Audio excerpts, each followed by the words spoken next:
When an eagle flies above a stream and sees a fish it wants to ravage, the eagle does not timidly breeze through the wind and hope that the fish will give it an easy opportunity to kill it. No, instead, the eagle flies high and swoops down with great confidence to take the fish without regard to the fish's easy accessibility. That attitude of confidently taking risks and creating our own opportunities without waiting on someone to present them are virtues that Southland College Prep has been instilling in us from the moment we walked into the school. We are able to create opportunities for ourselves because we have the freedom and liberty in this nation to do so. To represent such strong characteristics, the United States uses the eagle as its national emblem. It is also no accident that Southland also uses the eagle as its mascot to represent our freedom to shape our own destinies. Creating opportunities and taking risks are virtues that our country was built upon, as throughout the centuries, our presidents and soldiers have actively fought for our freedom and created new opportunities and a basis for us to strive in. With that stream of thought in mind, before we celebrate our commencement and spread our eagle wings and soar away in our success, let us keep in mind that the eagle does not just represent Southland, but also the freedom our country possesses. And stand with me as we recite the Pledge of Allegiance. I pledge allegiance to the flag of the United States of America and to the republic for which it stands, one nation, under God, indivisible, with liberty and justice for all. You may be seated.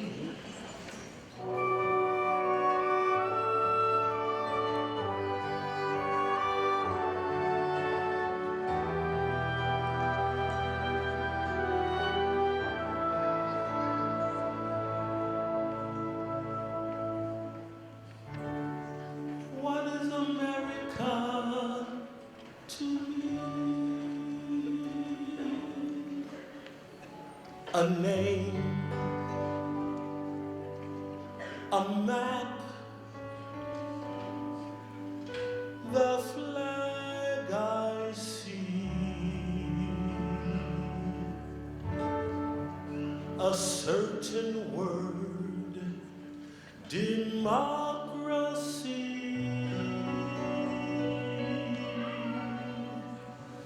What is America to me? The house I live in, a plot of earth, the street,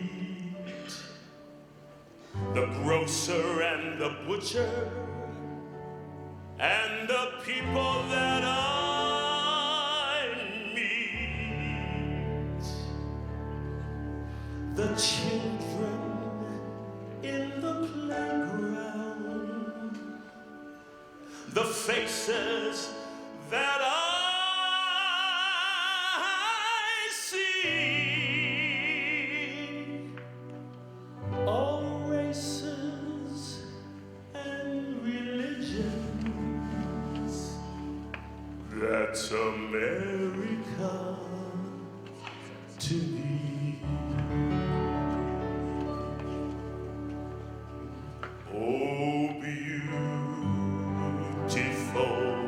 for spacious skies, for amber waves of grain, for purple mountain majesty above the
Thank you, Dr. Cope. And Jasmine? Jasmine is ranked number 3 in the class of 2015 with a GPA of 4.55. She has earned nearly $475,000 in scholarships from 3 schools. Jasmine is a member of the National Honor Society and the secretary for Southland's Interact Rotary Club, which promotes volunteering for nonprofit organizations. Not only is she in good academic standing, she is also a talented artist and designer, active in Southland's Media Club, and in her free time, volunteering at the Park Forest Historical Society and the local Habitat for Humanity unit. Also, she volunteers at St. James Hospital. In the fall, Jasmine will be attending Knox College in Galesburg, Illinois, with plans to major in biochemistry. Her long-term goal is to one day work in a research lab and help find cures for diseases from a biochemical perspective. Good evening.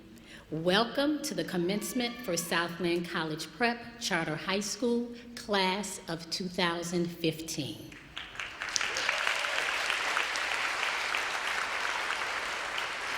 My name is Andrea Kidd, and it is my honor and privilege to preside on behalf of the Board of Education of Southland College Prep, our CEO, Dr. Blondine Y. Davis, the administration, faculty, and staff of Southland College Prep Charter High School.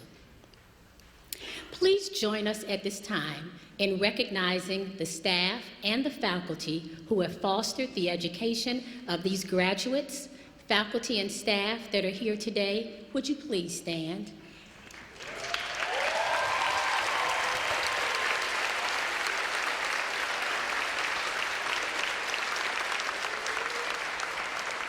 It is now my pleasure to introduce the class of 2015 salutatorian, Tiffany Hill. Tiffany will deliver our welcome address. She is a young lady who shows a promising future with a solid 4.65 GPA and ranking 2nd in her class. She is the definition of a dedicated young woman. Tiffany is president of the National Honor Society, a varsity speech team member where she shines in original oratory. She's also an active volunteer in her community. Tiffany was named Quest Bridge National College Match finalist and has participated in many summer programs, including the Research Apprentice Program at the University of Illinois in Champaign. In the fall, Tiffany will attend Washington University in St. Louis on a full ride scholarship.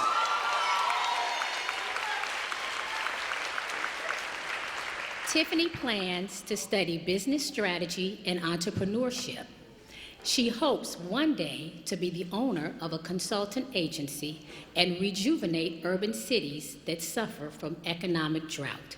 Please welcome Tiffany Hill.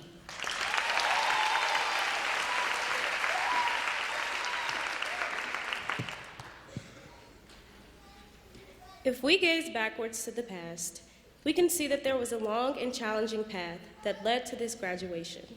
Members of the graduating class of 2015 have had to accomplish a great deal to arrive at this moment, and we did it. It is now my great pleasure to welcome all of you, distinguished guests, parents, loved ones, teachers and administration, and members of the graduating class to the 2015 commencement exercise of Southland College Preparatory Charter High School. We gather here today to celebrate a milestone in the lives of 109 seniors. Today marks a time of achievement that we once thought was out of reach. However, now that it has been achieved, we must realize it was not of our toil alone. Behind every graduate is a story of family and friends, of parents who nourished and sacrificed, who hovered and let go, of grandparents, uncles, and aunts who sustained us, of brothers and sisters, cousins, and friends who stood by and with us, from 8 to 5 and then some. our teachers, counselors, coaches, advisors, the pioneer, Dr. Blondine Davis, and last but certainly not least, God, relentlessly stood by us to guide us on this journey. As a graduate, I stand here today being able to genuinely attest to the growth and productivity that this journey has rendered since my arrival to the freshman class in 2011. We are now the witnesses of a completed journey, a journey that begins a new transition. Moments of transition like this hang suspended between past and future, especially when it seems as if we were once in the shadows. They are comfortable because they are familiar, but they are also bittersweet because all things must come to an end in order for change to take hold. It seems as if we are preparing to leave our environment, our comfort zone. I think I speak for most of us when I say that these 4 years were a gradual process, but they went at a lightning speed. All of those nights we spent cramming for tests and attending kickbacks, all of the books we read and the essays we wrote and attending kickbacks, and all of the books we read and all of the lessons we learned from our teachers and attending kickbacks, but our friends as well. All of the relationships and friendships we began, ended, and mended, and attending kickbacks, and all of the wonderful and terrible experiences we have had, from 8 to 5, and attending kickbacks. Yet, in the time we've spent in these moments, we never truly realized how much we've grown, matured, and progressed. College will be the root of where these moments will impact us the most. I'm sure most of us would love to relive the Southland experience over and over and over again, but now it is time for us to take our experiences, pack them up, and move them forward. So this is not a speech about transition, ironically, because transition is inevitable. It just happens. This is about how we will change the world. None of us really know where our paths will lead, but if we fast forward 20 years from now, I'm almost positive that all of us will impact the world in a positive way. Today marks a transition into your new selves, the selves you will identify with in the future. Adults, professionals, fathers, mothers, citizens, breadwinners, or community leaders. This is the part where I encourage each and every one of you to take whatever your journey has impacted you with and carry it into your future. For what it is worth, it is important that you take all of your dreams and goals and wrap them up inside of your mind, because you will need them. They will add to who you are and who you want to become. Ralph Waldo Emerson once stated, "The only person you are destined to become is the person who you decide to be." Whatever you decide to do, you have the power to make your future a great future, or not. The choice is yours. Thank you.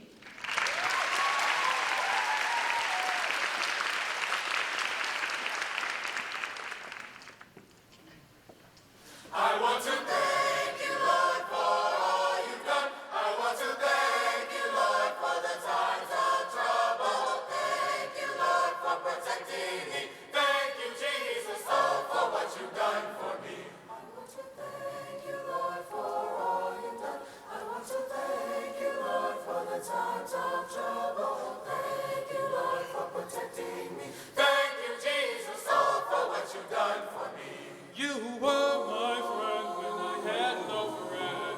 Thank you, Lord, for what you've done for me. I know on you I can depend. Thank you, Lord, for what you've done for me. You've been my mother and father too. Thank you, Lord, for what you've done for me. You've been my sister and brother too. Thank you, Lord, for what you've done for me. Thank you, Lord. Thank you, Lord, for all you've done. Thank you, Lord, for the times of trouble. Thank you, Lord, for protecting me. Thank you, Jesus, oh, for what you've done for me. Thank you, Lord. Thank you, Lord, for all you've done. Thank you, Lord, for the times of trouble. Thank you, Lord, for protecting me. Hallelujah. Thank you, Jesus. Thank you, Jesus. Hallelujah. Thank you, Lord, for what you've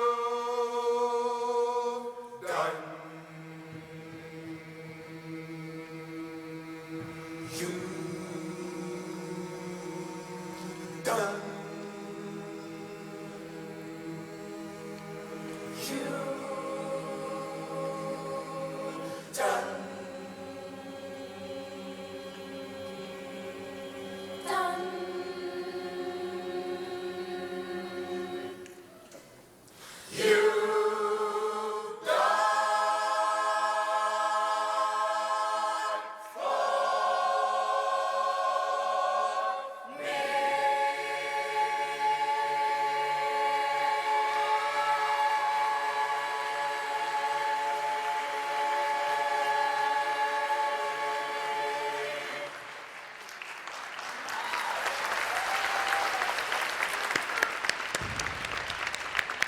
Thank you, Dr. Culp and the Southland Choir.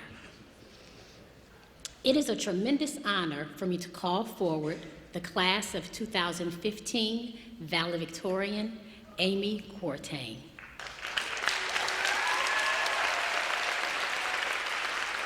Amy ranks number 1 in our class with a GPA of 4.72. She has been a CEO Scholar for 4 consecutive years. Amy Quartain is a groundbreaking, unstoppable student who has accomplished much more than she could have ever imagined. With a stellar 30 on her ACT, Amy serves as the Secretary of the National Honor Society, has graced the Governor State Center for Performing Arts stage several times with her dancing abilities, is captain of Southland's varsity cheerleading team, and has been heavily involved in the dance ministry and the media department at her church for 6 years.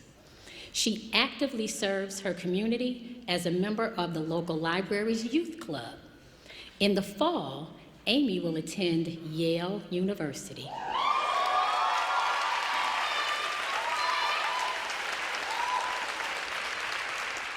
There, Amy hopes to study psychology, cognitive science, or molecular, cellular, and developmental biology. During her time at Yale, Amy hopes to study abroad in Ghana, the country of her family's origin. Please welcome Amy.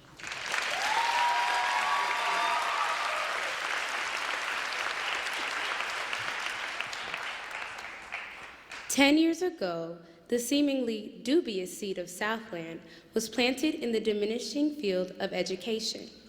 Despite the withering plants in and around the field, the seed was meticulously watered and cared for by a hard-working gardener until a marvelous tree grew and upheld over 30 branches and 71 leaves. Because of the sacrifices made and hard work put forth, 109 leaves stand here today, transformed and ready to take the world by storm. Good evening, family, friends, loved ones, Southland faculty and administration, and the class of 2015. We have all waited for the arrival of this momentous day and to finally say that our time as leaves on the Southland tree, diligently created by our gardener, Dr. Davis, are over, but they are in fact far from over. The book of Ecclesiastes tells us that there is a time for everything, a time to plant and a time to uproot.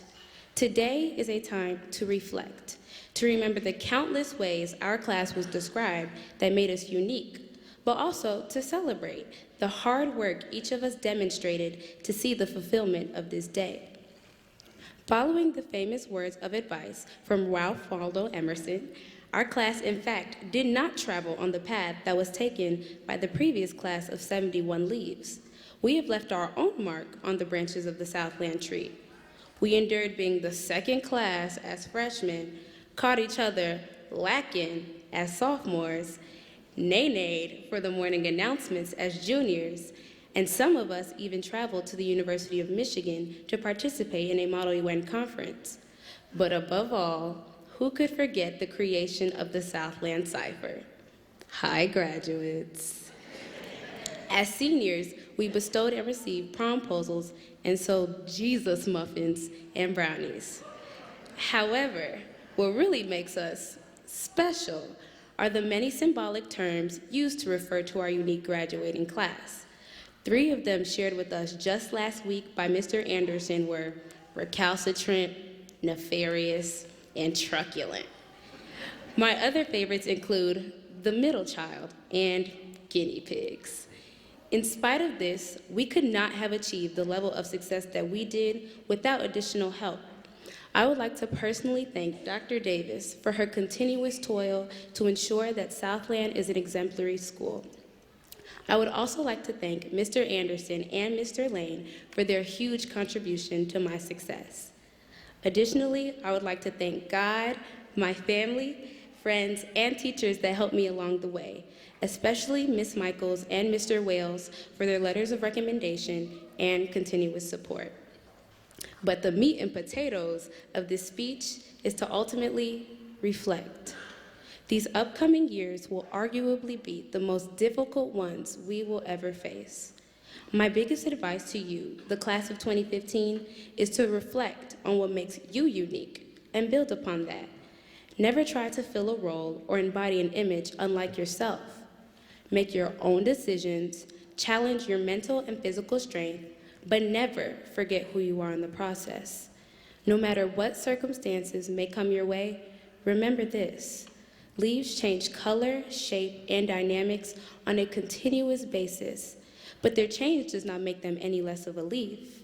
Change is inevitable in high school, college, and onwards. However, in each and every one of your lives, remember to reflect on who you truly are, because you are ultimately the captain of your fate. Congratulations, class of 2015. Just do it, just did it.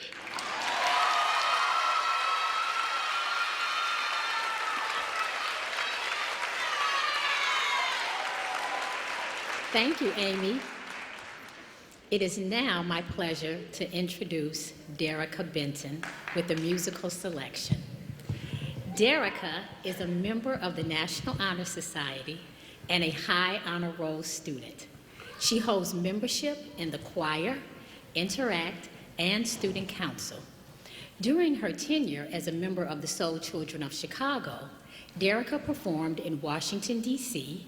for the 45th Kids Celebration during President Barack Obama's second inauguration festivities.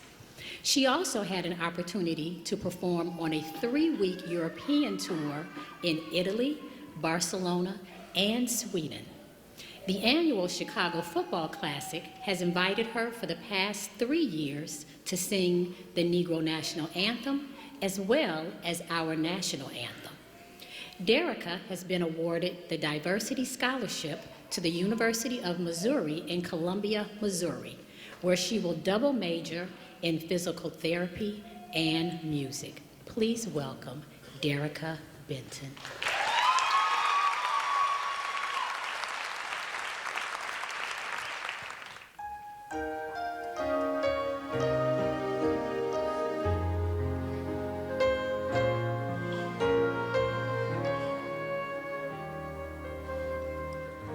I believe the children are our future. Teach them well and let them lead the way. Show them all the beauty they possess inside. Give them a sense of pride to make it easier. Let the children's laughter remind us how we used to be.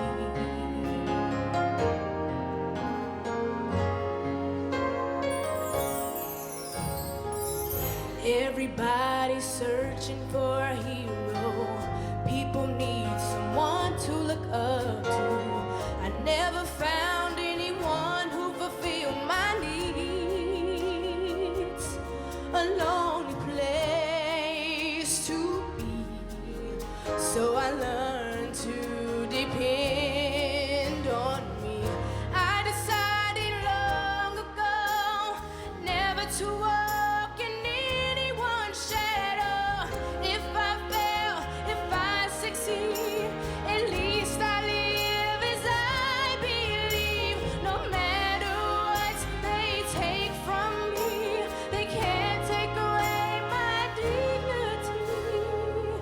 Because the greatest love of all is happening to me.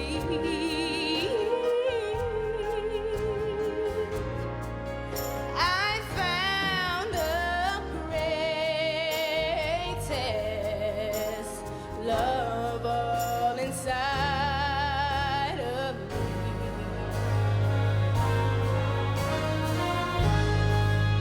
The greatest love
beautiful.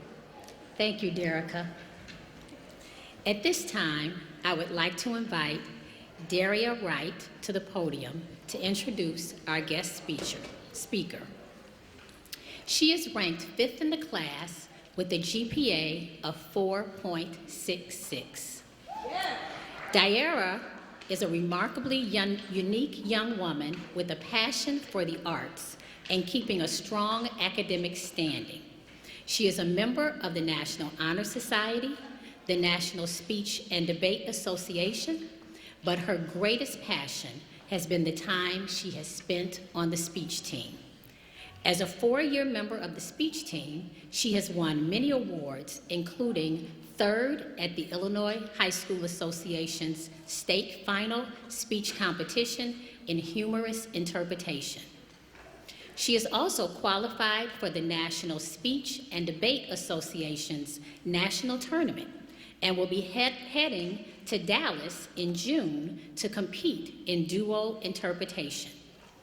She plans to continue spreading laughter and achieving her goal at the University of Illinois Urbana-Champaign, where she will study communications, and hopefully you will see her on the TV screens very soon.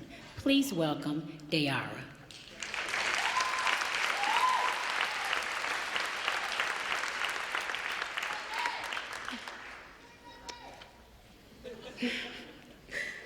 Dr. Mae C. Jemison, the first woman of color in the world to go into space, served 6 years as a NASA astronaut. She flew aboard the Space Shuttle Endeavour STS-47 Space Lab Japan mission in September 1992 and was NASA's first science mission specialist, performing experiments in material science, life science, and human adaptation to weightlessness. Dr. Jemison is currently leading the 100-Year Starship, an initiative seed funded by DA's Defense Advanced Research Project Agency to assure that the capability for human interstellar space travel to another star is possible within the next 100 years. She is also founder of the technology consulting firm, the Jemison Group Incorporated, that integrates the critical impact of socio-cultural issues when designing and implementing technologies. A strong, committed global voice for science literacy, in 1994, Jemison founded the International Space Camp, the Earth We Share, also known as TWOS, for students 12 through 16 years old from around the world, and founded and chairs the Dorothy Jemison Foundation for Excellence, a 501c3. 2 space race launched in summer 2011 to improve science achievement in Los Angeles area students underserved and underrepresented in the sciences. Over 4 years, its goal is to directly impact up to 10,000 middle school students and train 600 teachers. An environmental studies professor at Dartmouth College, Jemison taught sustainable development and technology design and ran the Jemison Institute for Advancing Technologies in Developing Countries. She was an A.D. White professor at large at Cornell University. Dr. Jemison is a member of the National Academy of Sciences Institute of Medicine and is on the board of directors of Kimberly-Clark Corporation, Scholastic Incorporated, and Valspar Corporation, a trustee of Morehouse College and board of Texas Medical Center, and served as chair for the Texas State Product Development and Small Business Incubator Board, chair of the Greater Houston Partnership Disaster Planning Recovery Task Force, and a member of the board of National Institute of Biomedical Imaging and Bioengineering. Dr. Jemison is an inductee of the National Women's Hall of Fame, National Medical Association Hall of Fame, and Texas Science Hall of Fame. Among many honors, awards, and honorary degrees, she received the National Organization for Women's Intrepid Award, the Kilby Science Award, and in 1999 was selected as one of the top 7 women leaders in a presidential ballot straw poll. Prior to NASA, Jemison was an area Peace Corps medical officer for Sierra Leone and Liberia for 2.5 years, overseeing the healthcare system for the Peace Corps and State Department in Sierra Leone. A general practice doctor in Los Angeles, Jemison earned a BS degree in chemical engineering and the requirements for an AB degree in African and Afro-American studies at Stanford University and her MD from Cornell University. Please welcome the 2015 Southland College Prep commencement speaker, Dr. Mae Jemison.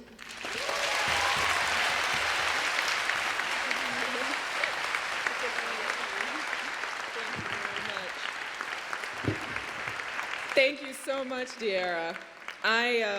If you noticed, I was here taking notes and I'm scribbling and changing my speech because you all have done such an incredible job saying everything I wanted to say. So I've got to get some new things. But first of all, let me just say, get this started. Congratulations to the 2015 graduating class of Southland College Preparatory Charter High School. I am so excited to be here tonight. I am excited to be here because there are a couple of things that are happening. First of all, I get to be back in Chicago, which is where I grew up. Old stomping grounds, Woodlawn, Morgan Park, right? Morgan Park High School. But also because what has been accomplished here, Dr. David, is so incredible, right? But it's not incredible because of the idea that we're surprised to see these students here. So everybody's talking about they didn't expect to be here. Let me tell you, I would expect you to be here. I expect you to be here because I know you have unlimited potential. All right, that's true. Alice Walker said in the book, The Color Purple, it is the nature of this flower to bloom. It means a flower will bloom unless you do something to keep it from blooming. You have to deprive it of sunlight, air, water. You have to cut off the bloom, squash it. Otherwise, a flower will bloom. And each child, each one of us, is a flower, and it is our nature to bloom. What is incredible is that you have been able to get the resources and get the support and the understanding to allow these incredible students to bloom. So again, I want to congratulate you and just say this is an honor for me to be here. It's also an honor because right now you are sharing with me some of your time during a very, very special day. And you see, time is the one irreplaceable commodity that we have at our disposal. And we can do with it exactly as we please, but we can never get any of it back. Now, I need you to check my math. There's 86,400 seconds in each day. Check my math real quick. 86,400 seconds in each day. And each one of those seconds is extremely precious because you can do with each of those seconds exactly as you please, but you can never get a single one of those seconds back. But it's what you choose to do with your time. It's the choices that you make that give it its unlimited potential. And so again, thank you for letting me share with you your time. Let me tell you something else about time, something that you may not think about.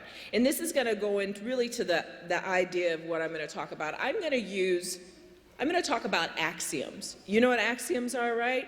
Axioms are those things that are so fundamental, they're truths that we build upon. Okay? So I can't, the best thing I can do going forward is just to give you some axioms and hope that they'll help you going forward. The first axiom is that you are the result of billions of years.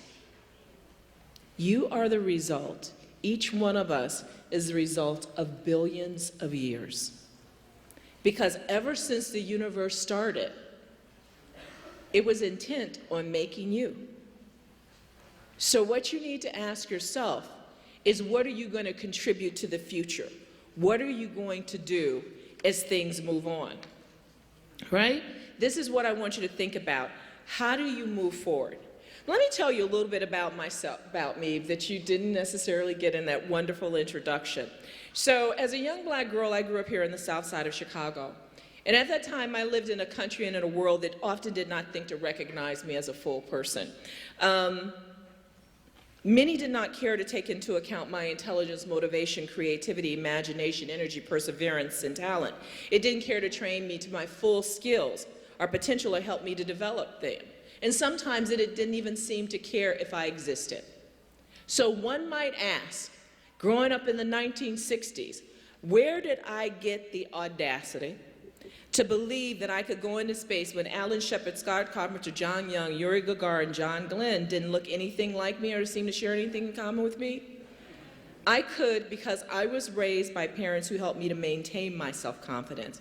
And it's the same confidence and creativity that every child, that each one of us is born with. And I could see that humans shared in the desire to want to understand the universe around them. And I assumed that I would be a part of it. And this is where it came in, because I chose my parents well, right? And I was lucky enough to have decent brothers and sisters. But really, what I understood more than that, and this is what the theme that you've heard over and over again, I understood it was my right and responsibility to live up to my potentials, my ambitions. I had to learn very early not to limit myself because of others' limited imaginations. And these days, I learned never to limit anyone else because of my own limited imaginations. And in fact, what I think about is I have this bracelet on, and I'd like to share with you all, that says, daring makes a difference. Daring makes a difference. You don't get any place without daring. I want to share another axiom with you. Even though, as you're growing up, there are going to be people who expect you to do things, right? They may expect you to succeed. They may expect you not to succeed. They may expect you to dress a certain way.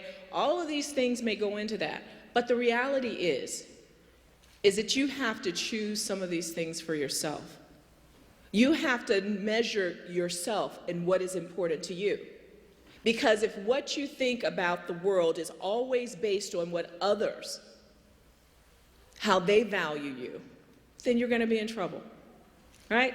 But you won't be is if you have this guiding star and you start to measure yourself and you think about things. So people might want you to dress a certain way, act a certain way. I found that when I was after I became an astronaut, people had all kinds of expectations. I don't know if they thought they were going to be, I'm going to walk around in a little orange flight suit all the time, right, with the helmet, right? They look at us, you're not in the flight suit. No, I'm walking around. But people will expect you to be certain ways because they expect to, once you achieve, you do certain things. This is who you are. But every day you have to continue to grow. You can't get stuck in one place, right? You have to continue to move forward. Last month marked the 25th anniversary of the Hubble Space Telescope and when it was launched. And the Hubble looked deeper into our universe and returned these really amazing images and information. And I was asked to comment on my favorite image and why. Now, my favorite image, and I want you to go out and see it because it's absolutely beautiful. It's called the gas pillars or the pillars of creation, and it's part of the Eagle Nebula M16. It's just this incredible, phenomenal thing. The reason why it's my favorite image is because fundamentally, while the pillars are unimaginably vast, they bring us to this whole thing about our relationship to the universe, to the world. A West African proverb says, no one shows a child the sky, right? It means that that is a part of all of us. Actually, from when we were born, we've all looked up at the heavens and wondered what they were. We didn't necessarily want to go, but it was part of who we are. Right? It goes back to how we grow up. What do we do? The first time of space exploration, going back in time, really didn't happen in 1957 with Sputnik, which even to me is like, really, Sputnik? Right? It seems old, that seems foundational, but it's not. The first part of space exploration goes back to those people who thousands of generations before us looked up at the stars and realized that this point of light moved from there to there within 10 years. They said, remember 10 years ago, that speck of light was right there, remember? Can you imagine the observational skills it took to do that? The reason I'm bringing this up, because I want you guys to promise to do something for me. This is my other axiom. I want you to promise that you're gonna put up your cell phones, right? Don't walk around texting all the time. Don't walk around listening with things in your ears. The reason why I'm asking you to do that is because I want you to observe the world around you. The cognizant part of this, no, wait a minute, the clapping from old people don't count. I need some clapping from the center here, okay? Let me tell you why this is important. Because you need to be cognizant of the world around you. We live in a three-dimensional world. There are things that are happening all the time. How do you observe what's going on? How do you know what's happening with someone else around you? You need to be able to feel that and understand it. You need to be able to feel the difference in the temperature and the weather. Science is based upon observations, whether you talk about social sciences, physical sciences, cultural sciences, it's based upon observations. And your equipment is not going to just do those observations for you. So I want you to promise me that, you'll spend some time using all your own senses to observe the world and to move forward. That's just an axiom that I want to share with you, that paying attention, fully paying attention makes a difference. So going back to these pillars of humanity, pillars of creation, when I was on my space flight, something struck me. When I looked, the true story is the first thing I saw from space was Chicago. I mean, absolutely true story, because I launched on the mid-deck of the shuttle. We got up into orbit. We're going our first time around. The commander asked me to come up to the flight deck. I looked down and I saw Chicago. So as this little girl who used to assume that she would go into space, there was this great big old grin on my face, right? But let me share with you what was the biggest observation I had in space. I was struck by the permanence of this earth. It was absolutely beautiful, and there was this thin layer of atmosphere, this thin layer of blue that sparkled, and that's the atmosphere that we live on. And I realized that the earth will be around. You know how people say save the earth? They're mistaken. The earth will be here, but we may not be. You see, it could develop an atmosphere, a heart that doesn't support our life form. I also tried to make myself afraid in space, because I was just feeling way too comfortable. So I tried to make myself afraid. I tried to imagine on the other side of this hatch that's about this wide was an atmosphere that didn't support my life form. But I couldn't make myself afraid, because on that flight, I became acutely aware that I was as much a part of this universe as any planet, any comet, any star, and in fact, we are all made of the stuff of stars. So that's where we go back to the Hubble telescope and the pillars of the creation and the Eagle Nebula. It's my favorite image because it's the living embodiment of what I experienced. Because fundamentally, again, while the pillars are unimaginably vast, this brings us face to face with the fact that we are made up of the same stuff as stars. You're the result of billions of years, and you're made up of the same stuff as stars. And you have a right to be in this universe. You have a right to determine where things go, right? But you have to carry some things with you. So the other axiom that I want to bring up to you is that while my generation, the generations before me, we had all these things that we're doing, and I'm still trying to do some things. I'm going to tell you, I'm not giving up to go, so I'm not letting it go and giving it all over to y'all right now, okay? At some point it may happen, may have to do that, but each day you guys are going to grow, and you get to determine stuff all along. Everyone here up on the stage gets to continue to live and make contributions. That's something that you want to do. But Frantz Fanon, who was a Martinican psychiatrist in the 1950s and 60s, he said, each generation must, out of relative obscurity, discover its mission, fulfill it, or betray it. Each generation must discover its mission, fulfill it, or betray it. I can't tell you what your mission is going to be, but what I can do is to tell you a little bit about this world that you're in, this world that I want you to observe. What is it going to lead to? Here's some things that you're going to be facing. The challenge and the opportunity that we have now is this is a world filled with abundance. It's filled with abundance. We have access to resources that we never had before. The United States, in fact, the world right now, is the most materially wealthy that it has ever been in the entire history of humanity. We have incredible abundance. There's an incredible amount of data that comes across, just facts that come across. There's incredible connectivity. We can no longer just think of ourselves so much as a nation as it is globalization. That's the challenge you're going to face, is how this world becomes global. But deep inside of each one of those is a conundrum, because you have a lot of data and information doesn't mean you necessarily have wisdom. You know, see, wisdom is that piece that takes a little bit of time, right? You have to experience, you have the facts. Those are things you have to do. The other things you're going to find in this world, and this is kind of hard. This is another axiom. You know, people are always talking about power, and they say power corrupts. I heard that it's not power that corrupts, it's the fear of losing power that corrupts. And our world is filled with fear right now, and you hear it every day on the news, right? Somebody's always telling you something that's scary, right? And they want you to do something from a place of fear rather than a place of hopefulness and strength.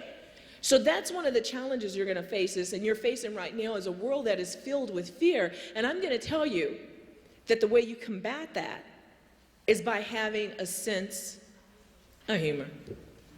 You have to have a sense of humor. So here's the thing, because so many people are saying you have to be serious. I noticed it's been real serious up here.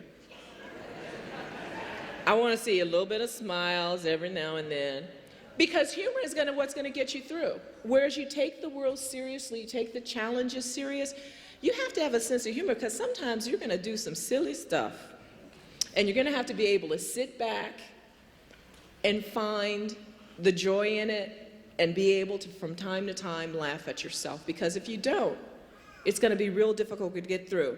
But remember, people are using fear right now to cause folks to do stuff, whether that fear is justifiable or not, whether it's reasonable or not, or whether it's even there's a real danger or not. And then there's greed. We're driven by fear that somehow we're not enough, that we're not sufficient, that you're not sufficient in yourself. So we're always counting up money. We're always counting up how many things we have, and we need to have more and more. And then, again, you have a world of possibilities and choices. And let me get down to my last axiom, which comes around in a story, and that's going to spread out to the others. It's a story about a Hindu god and the fact that in Hindu mythology, humans had the Godhead. It was part of us. But we so misused it that the gods decided to take it away from us. And so they said, well, where are we going to hide it so that humans can't get to it? One god said, let's put it in the deepest part of the ocean. And Brahma, the god of all gods, said, well, one day humans will be able to go deep down and they'll be able to find it. Another god said, let's put it on top of the highest mountain. And Brahma said, no, at that point, someday humans are going to be able to get that high and they'll find it. He said, I know where to put it. Let's hide it inside of humans where they'll never think to look for it, inside of us. So here's my axiom that goes with that. When we start to look at empowerment, which is very often the story that we hear, is how do we get empowered? How do we empower someone else? I want to tell you that in order to be empowered, it comes from you. Empowerment comes from you. To be empowered, first of all, you have to believe in yourself and that you have the right to be involved. I mean, honest to goodness, not just this chant, not just a rhetoric where people tell you that. You have to, inside of yourself, understand and believe in yourself and know that you have the right to be involved. Then you have to acknowledge that you have something to contribute. And then you have to take the risk to contribute it. So frequently we're held back because we think someone may laugh at us. But we have to take a risk to contribute it. Daring makes a difference, right?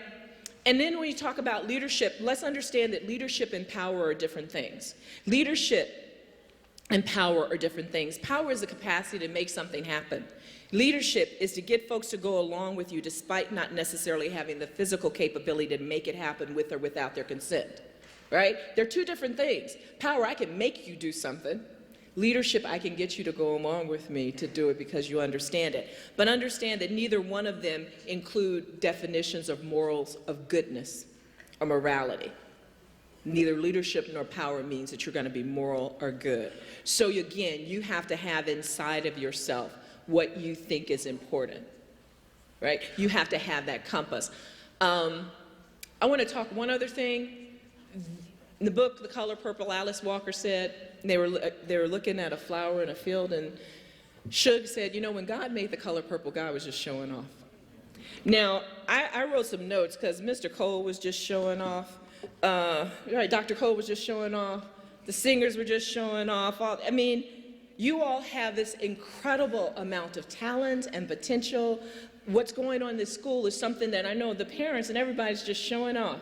And that's good. That's important to have this time when you have an opportunity to celebrate all the wonderful things in life, all the wonderful things that are there, and then savor it.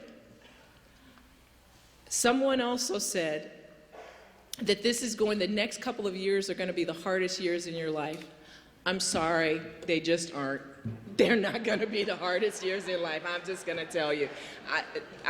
May I be honest, Dr. Davis? It's not going to be the hardest. You're going to college. It's fun.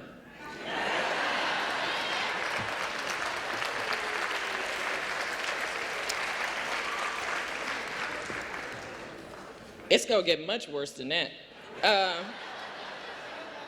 But a lot of it has to do with how you look at it. Don't be so serious. I mean, I had one, and I'm going to finish up because I know you guys are going to get to the thing, but I had a college student once come up to me and say, Dr. Jemison, would you just please tell our professors that, you know, now that they've graduated, they have it easy and that we have everything so hard. And I was like, you must be kidding me. Right? You have one job in college. One job. Right? To learn. One job. To learn, right? You learn in lots of different ways. You go places, you do things, you have a range of things you learn, but that's your job. When you get out of college, you're going to need to continue learning, lifelong learning, because things don't just stop. The universe changes. You're going to have to continue to learn, and you're going to have to help take care of yourself and other people. You now become responsible for the world. People start to say, well, what are you doing in responsibilities? But it's not, don't think of it as hard. Think of it as a challenge that you were groomed, that you were trained to meet. That's what you're trained to meet. I want to leave you with one saying from John Mason Brown. He said, existence is a strange bargain. Life owes us little, we owe it everything. And the only true happiness comes from squandering ourselves for a purpose. Find your purpose. Dare to make a difference with it. Congratulations to the 2015 graduating class of Southland College Preparatory School. Thank you very much.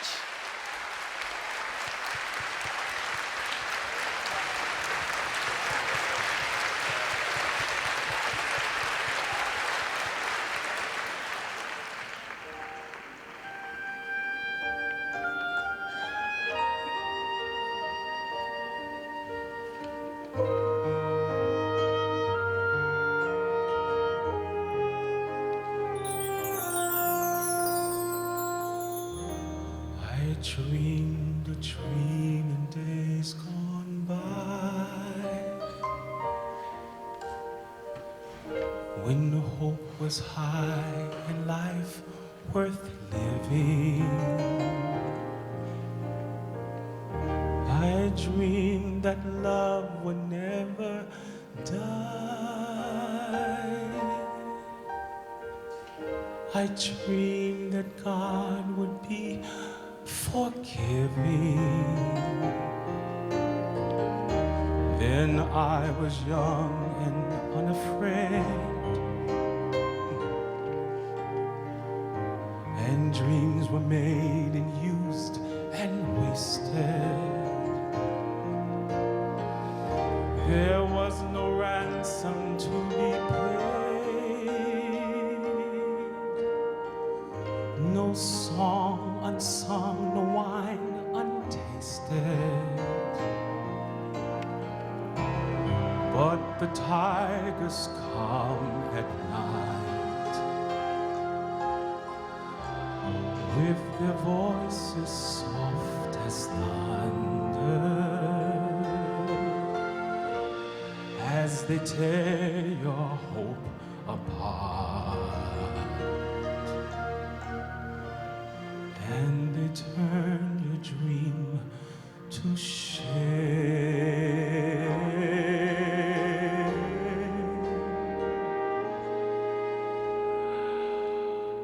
Dream the impossible dream.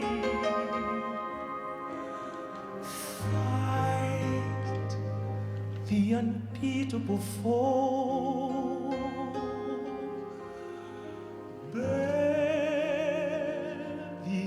unbearable sorrow, to run where the brave dare not go, to right the unrightable wrong, to love pure and chaste from afar, to try when your arms are too weary, to reach the unreachable star. This is my quest, to follow that star, no matter how hopeless, no matter how far, to fight for the right with a question or pause, to be willing to march into hell for a heavenly cause.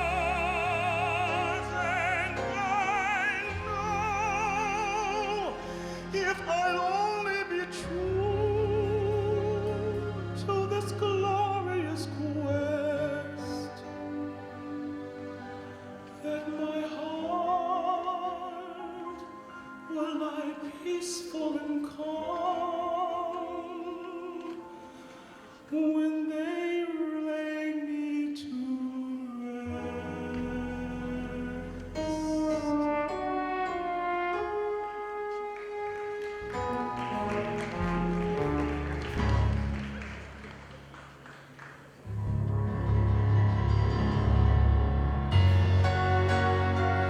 and the world would be better for this, that one man scorned and carved with scorns still strove with one last ounce of courage to reach the unreachable star, to fight the unbeatable fight,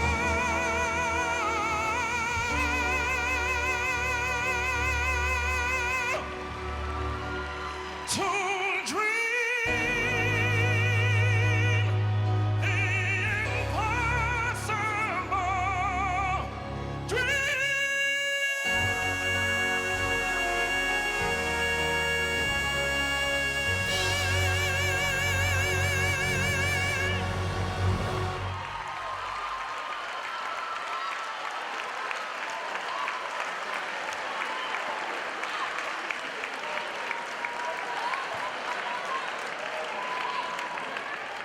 I'd like to introduce Mr. Homer Thomas, the Athletic Director and Chairman of the Ronald Blackstone Memorial Scholarship Committee. Mr. Thomas.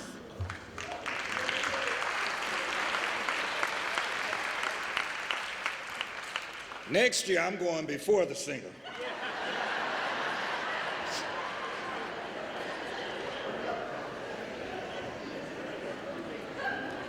Ronald Blackstone was a determined entrepreneur with a vision and the innate intelligence to make his dream a reality.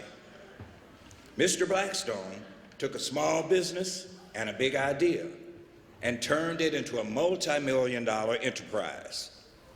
His business grew to employ over 800 employees with operations in Chicago and California, serving over 15 million square feet with janitorial, maintenance, and food services. In 2014, Dr. Blondine Y. Davis and her late husband's family established the Ronald Blackstone Memorial Scholarship in his honor. This $5,000 scholarship grant is awarded through an application process. The grant is awarded to the Southland graduate whose grant application shows a strong vision and a well-developed entrepreneurial spirit.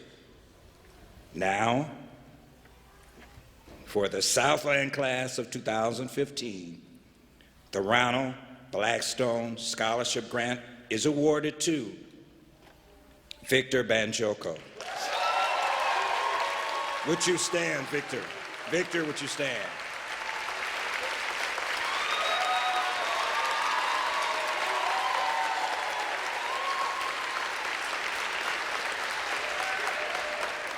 In his application, Victor states, even though I now run my own photograph company, my visionary idea is to become an orthopedic surgeon and start a practice here in America and also in Nigeria. And I am determined to make this vision a reality. Ladies and gentlemen, your 2015 Ronald Blackstone Scholarship winner, Mr. Victor Banjoko.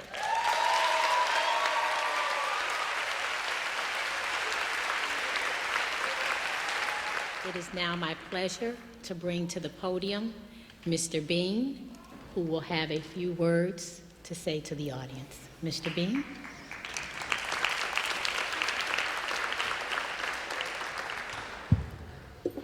Thank you very much. And I, too, like Homer, would like to have my position changed. Following those singers is a tough job. Good evening. There's a story trending on the internet about a precocious 5-year-old and his mom. They saw a man who was dirty holding a bag with his bike outside a Waffle House. Troubled by what he saw, Josiah peppered his mom with questions. As he gained understanding of the stranger's homelessness, he paid it forward. Josiah asked his mom if he could provide a meal for the man. A little boy saw a need, met it face to face. That's how you make a difference.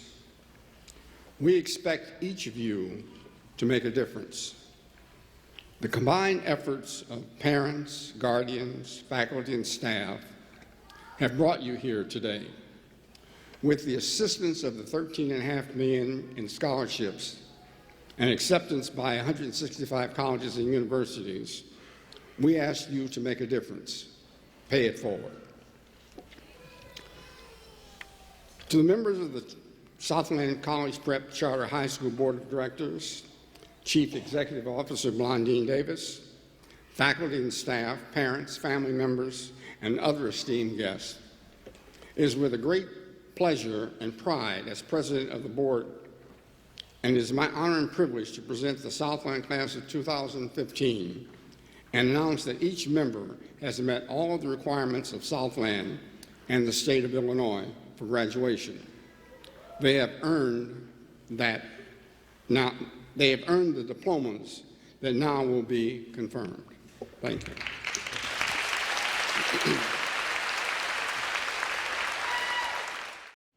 It is now my pleasure to introduce Kaylin Whiteside with a special message to our guests and graduates. Kaylin has a GPA of 4.45 and is ranked number 4 in the class of 2015. Kaylin is the epitome of a silent storm. She was one of 3 Southland students to be selected among the more than 20,000 applicants to be a Questbridge National College Match finalist. She is involved in a long list of extracurricular activities in and outside of Southland, which include being a member of Southland's National Honor Society and our Interact Club.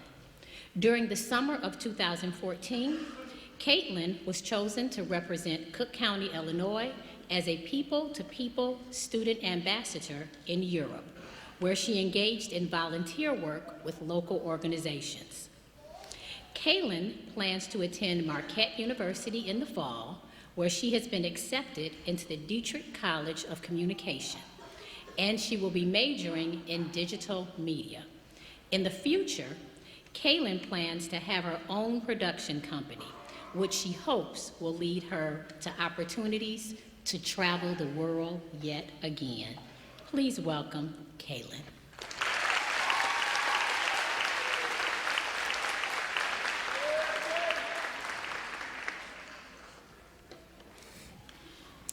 As we all know, Southland College Prep is like having a job. The long 8 to 5 day, mixed with a countless amount of work put in after hours for 4 years now, is a prime example of our dedication. Now that it is time for our promotions, in which we'll ship out to our brand new jobs, we should all feel celebratory for completing this exceptional feat. The graduation is a festive occasion, but also a formal academic event. Therefore, students and their guests are expected to maintain a measure of decorum consistent with the occasion.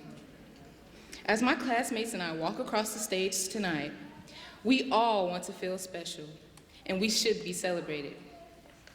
We would like to fully immerse ourselves in this once-in-a-lifetime moment with our Southland College Prep family. As the graduates and administration approach the podium to begin the distribution of diplomas, we ask that you please refrain from distracting applause and any other forms of acknowledgement for individual graduates until all graduates have received their diplomas. We ask that you give every single graduate their respect as his or her name is read. Each graduate and their family deserves the dignity of hearing their graduate's name being called. When the last student walks across the stage, it will then be time for every student, along with their families and friends, to exude the triumph, joy, and pride we all have for one another. We appreciate your cooperation in maintaining a grand, yet formal, ceremony. Thank you.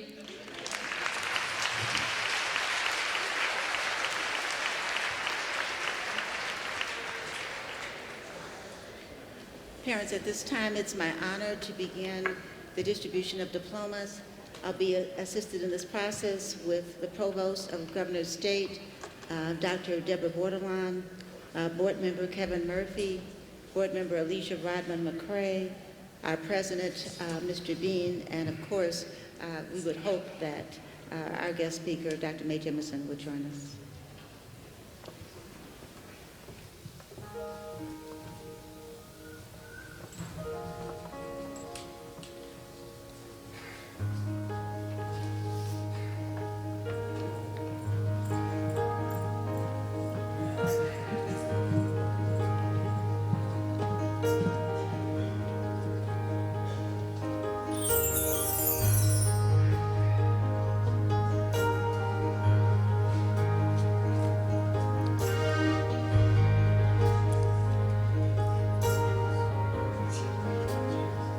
Braxton Addo, Millikan University.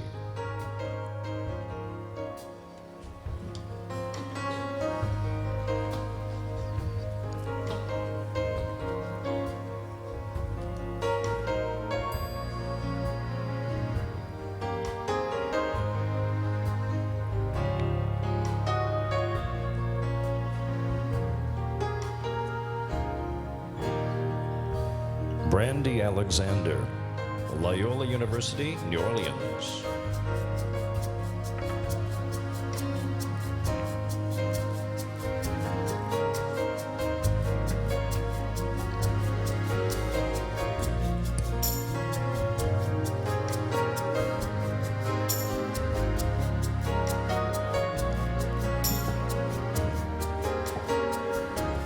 Treasure Anderson, Southern Illinois University, Edwardsville.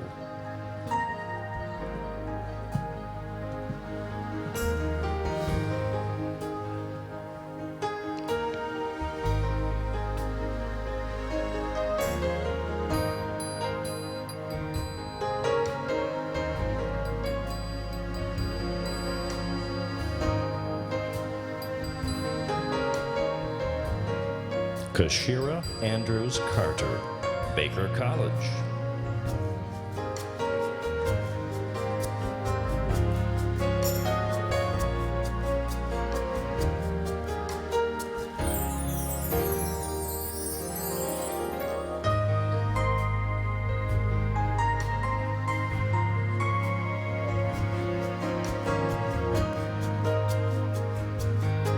David Antwi, University of Illinois, Urbana-Champaign.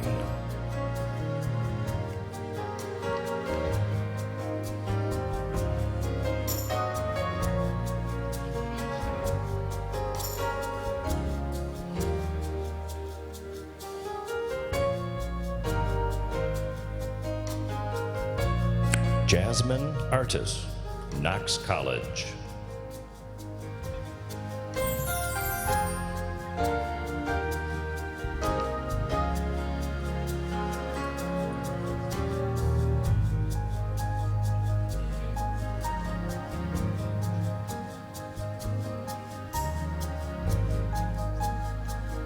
Gianna Baker, University of Arizona.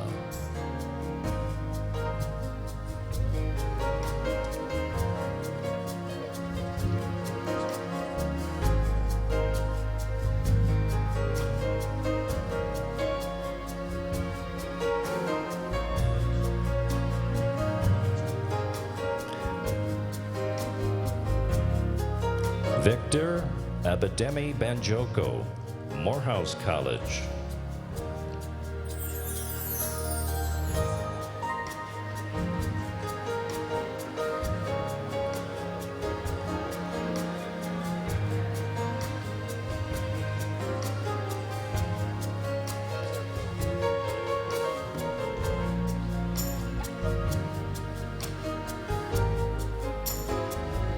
Derica Joyce Benton, University of Missouri, Columbia.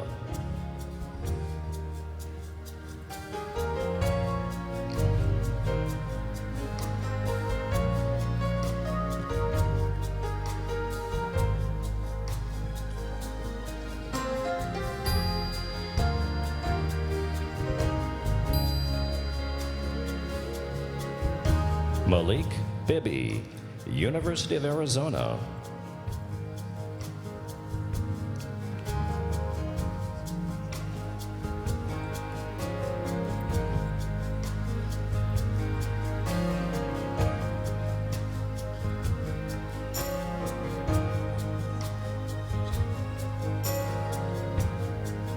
Sierra Blake, Illinois College.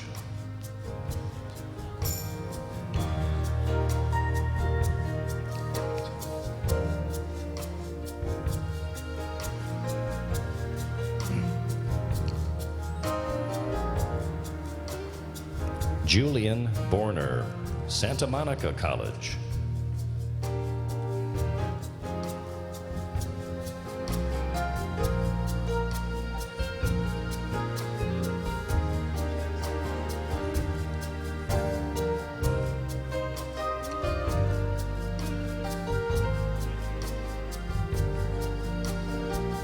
Trisha Brown, Lewis University.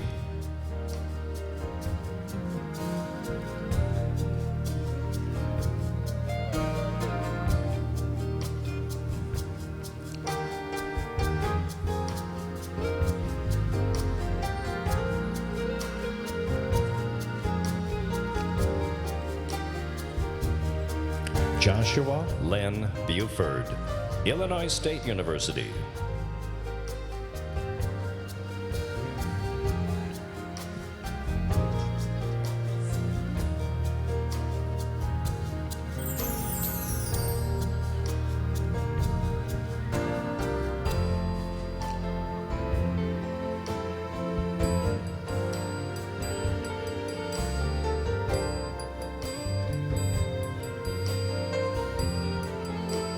Tristan Therese Burt, Fisk University.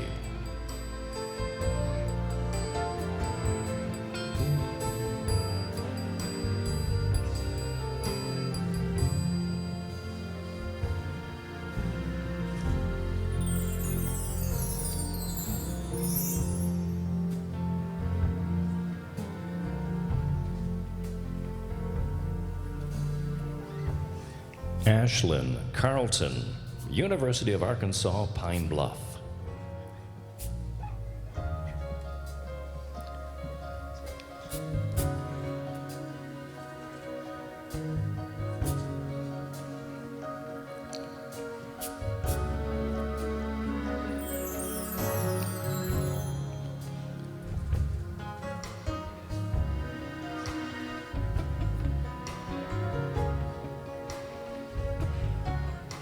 Tamar Kailia Clark, Indiana State University.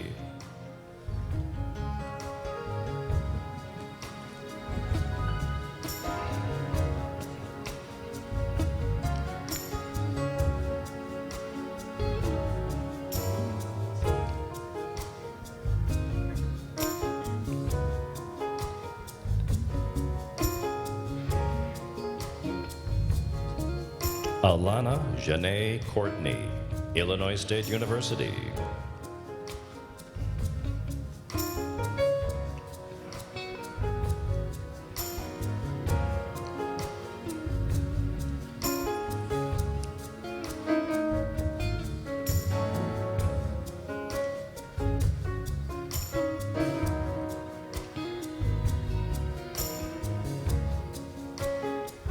Cameron Davis, Illinois State University.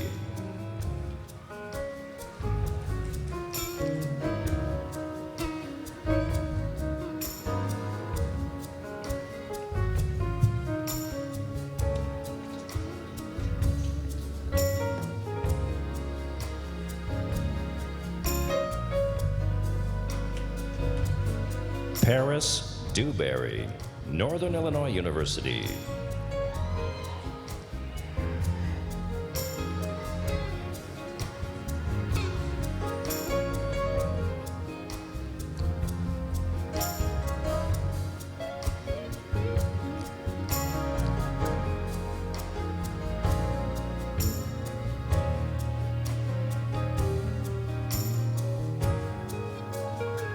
Daniel Evans Jr., Indiana State University.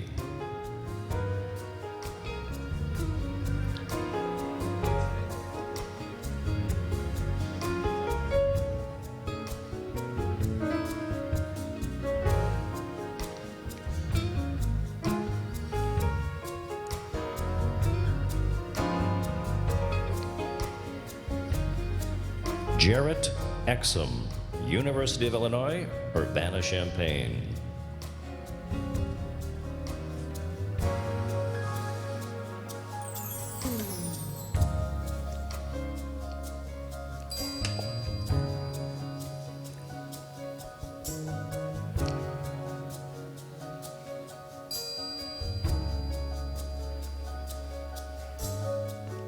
Kennedy E. Fisher, North Carolina Wesleyan University.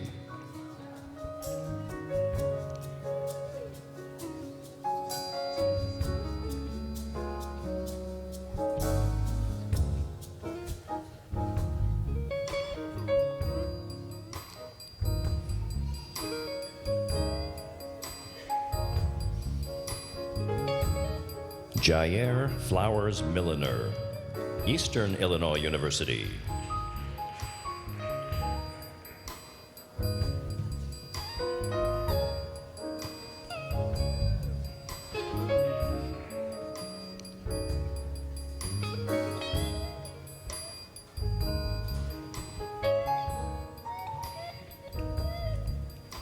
Jerry Fort IV, Bradley University.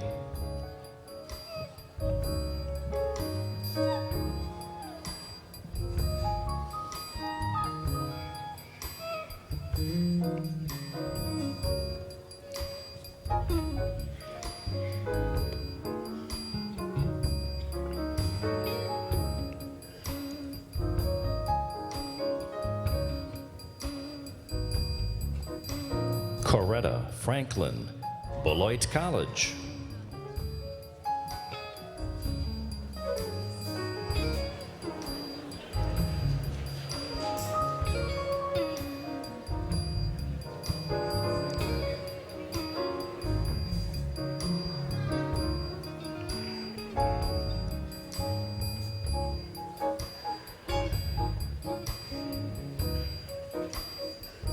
Kennedy Lynn Furness, Marquette University.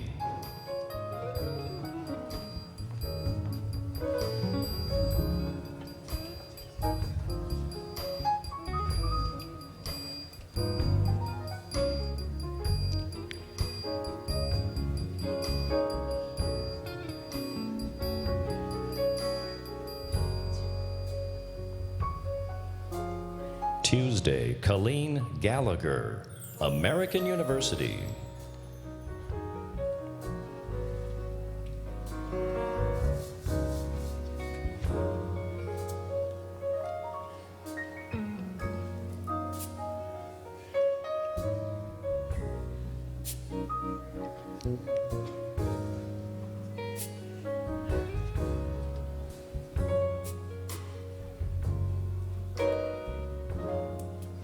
Michael Eugene Gettings II, Hampton University.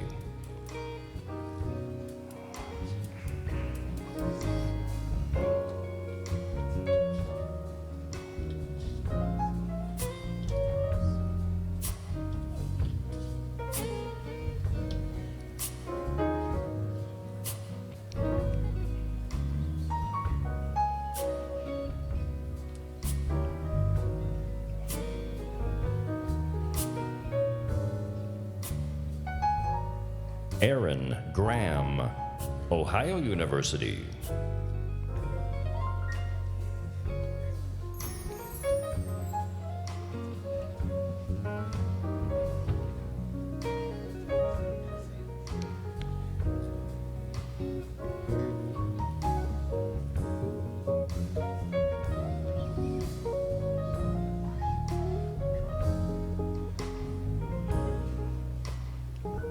David Griffin, Vincennes University.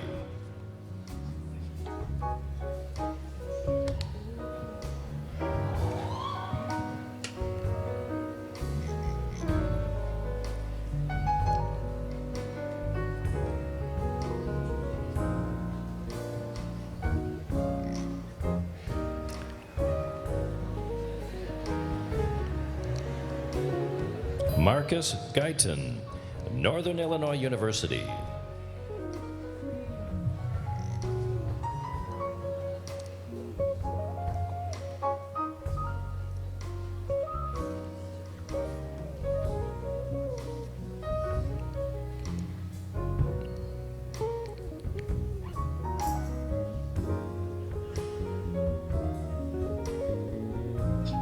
Aaron Hall, Illinois State University.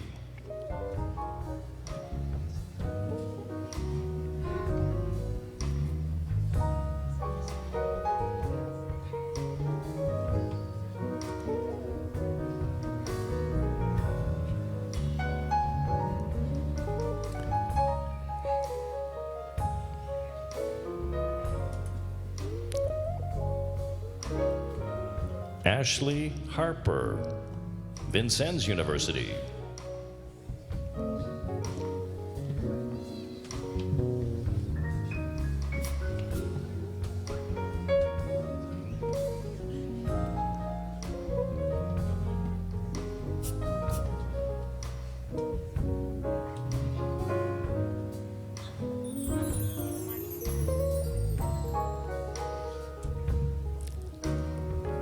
Jada Henry, Indiana State University.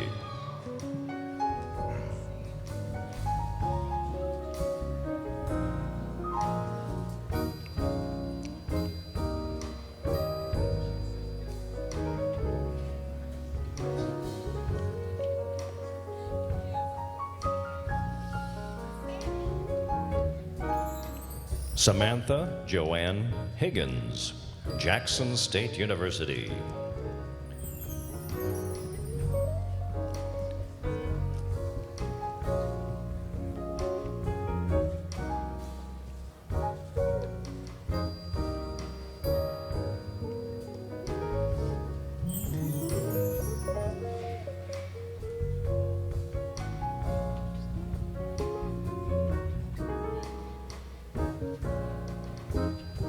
Tiffany Renee Hill, Washington University in St. Louis.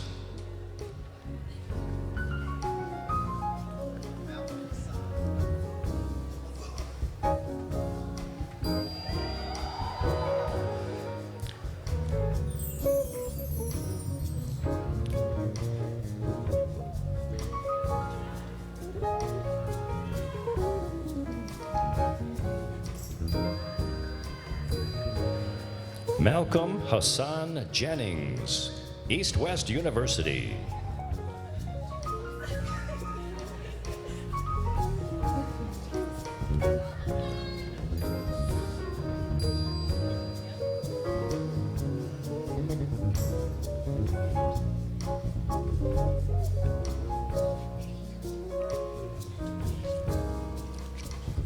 Jasmine Janelle Johnson, Youngstown State University.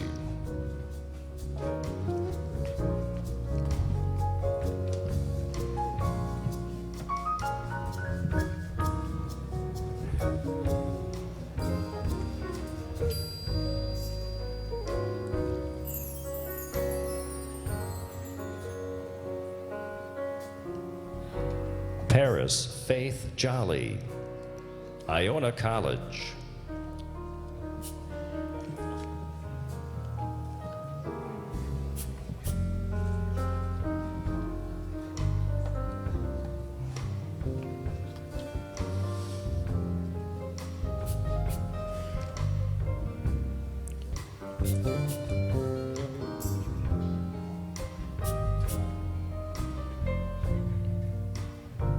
Brianna Ariel Jones, Indiana State University.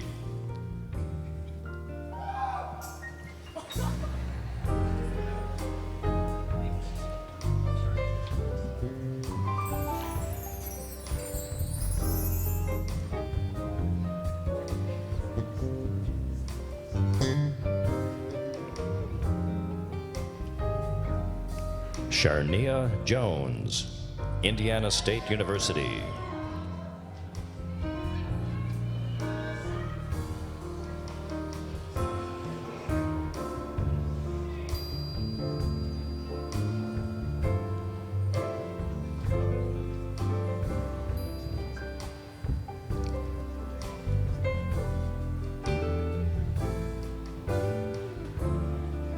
DeMar Jones, Central State University.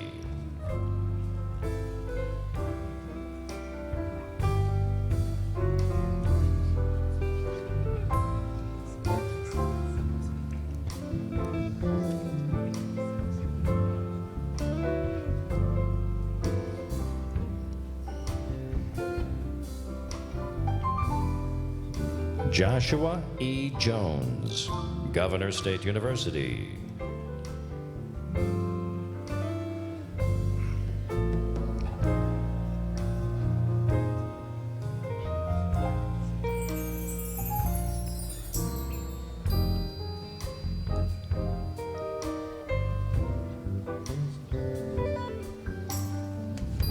Joshua Jones, Northern Illinois University.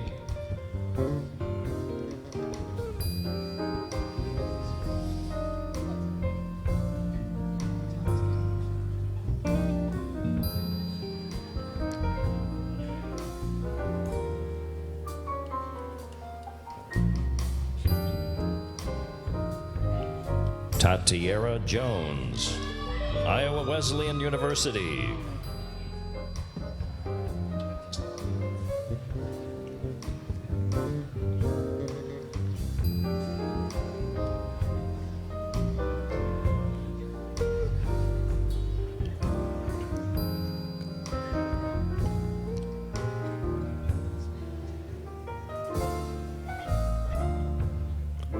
Tia Leandra Jones, Columbia College in Chicago.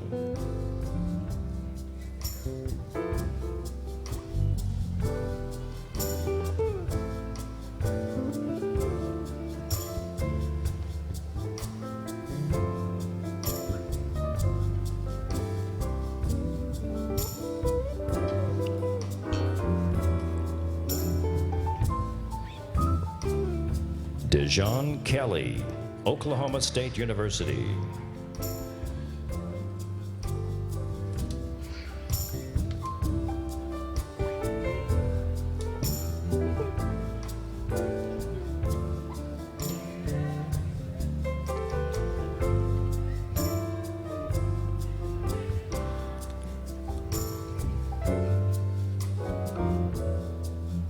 Mercedes Kelly, Michigan State University.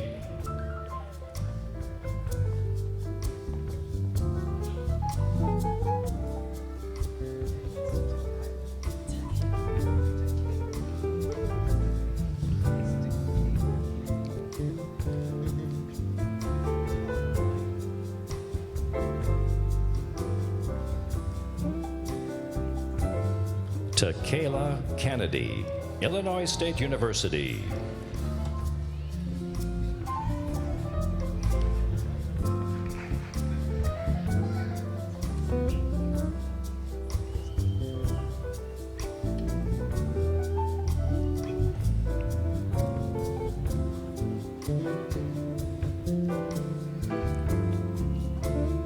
Amy Yvette Kwarteng, Yale University.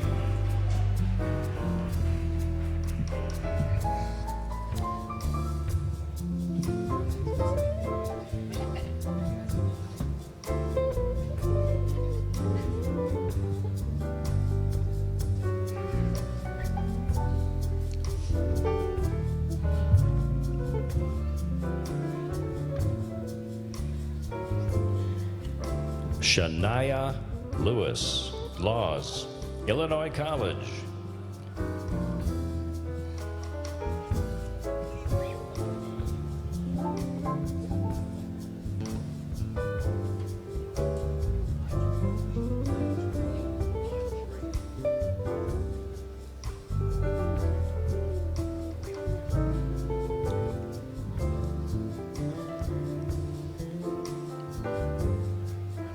Andrea Lee, Bennett College.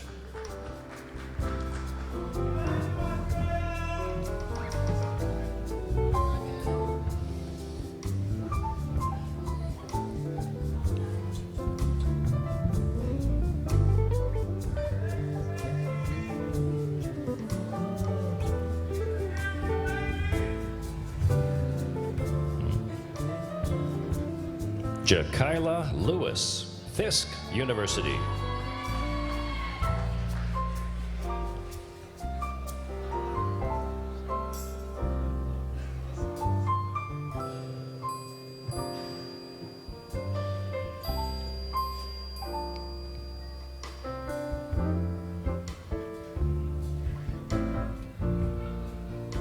Jordan N. Locke, Eastern Illinois University.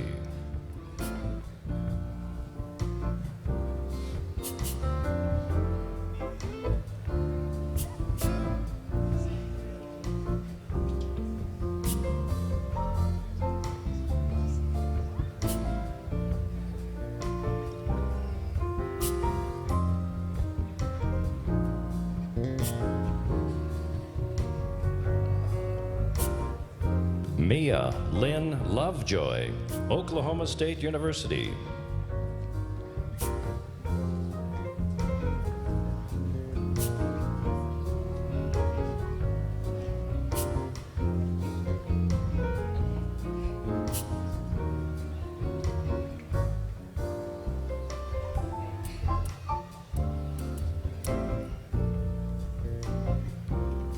Carly Marberry, Illinois State University.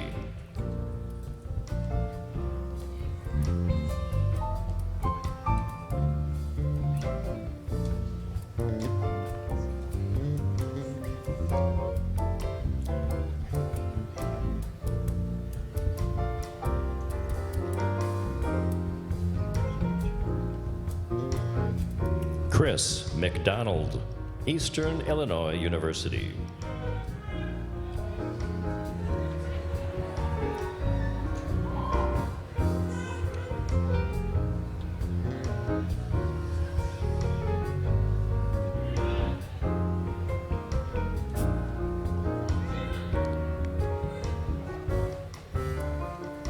Alexandria K. McDowell Weaver, East West University.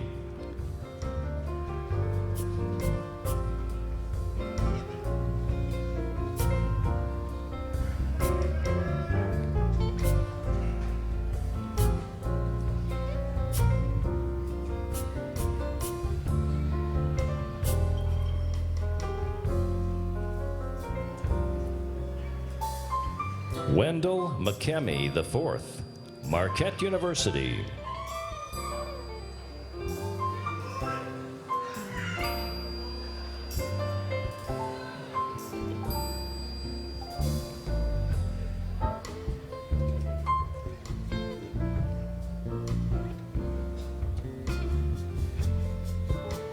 Chaz Milligan, University of Notre Dame.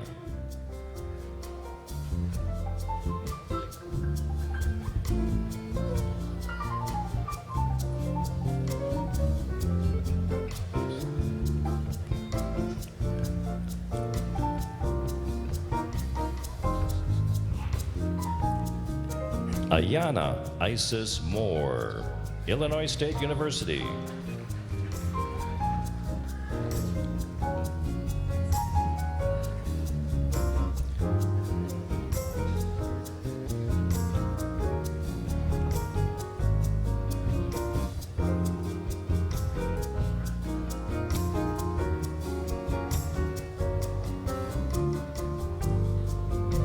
Aliana May Moraga, University of Illinois, Urbana-Champaign.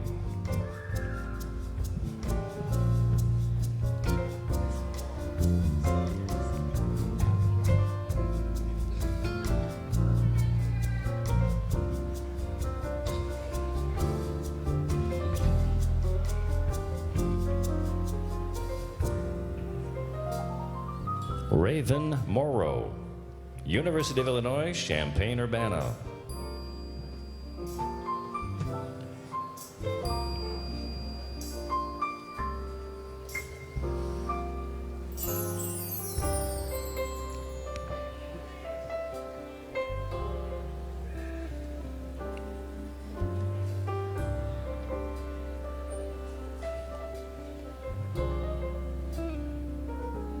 Jordan A. Murphy, Jackson State University.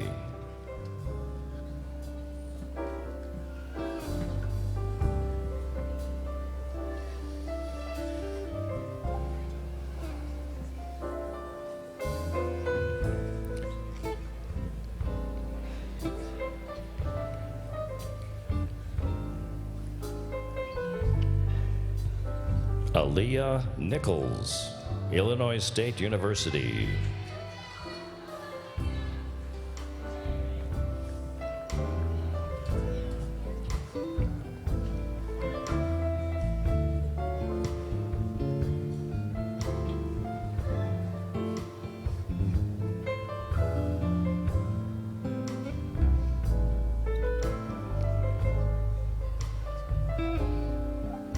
Erman Rudolph Oduro Quarton, School of the Art Institute in Chicago.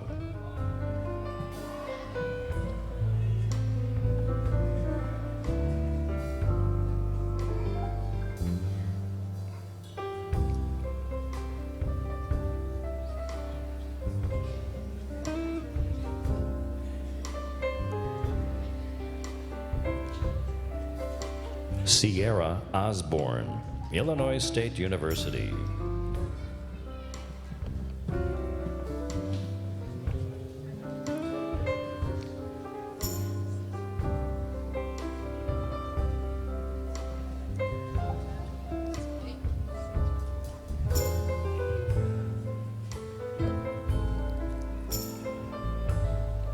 Courtney Parker, Illinois State University.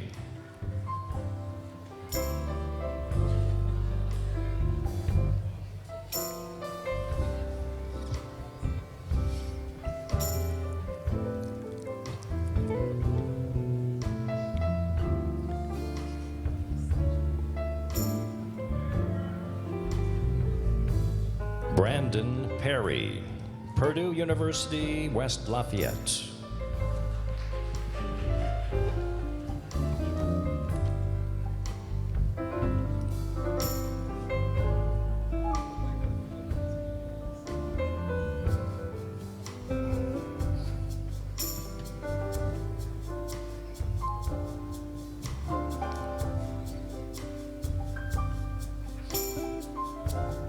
Jakira Pipkins, Chicago State University.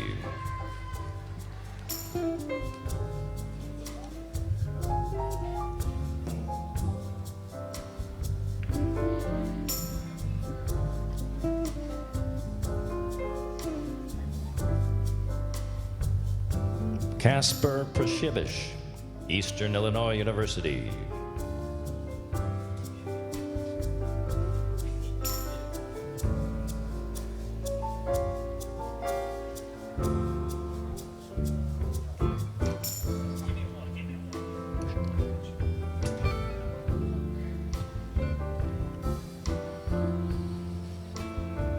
Alonzo Perdaman, Loyola University, Chicago.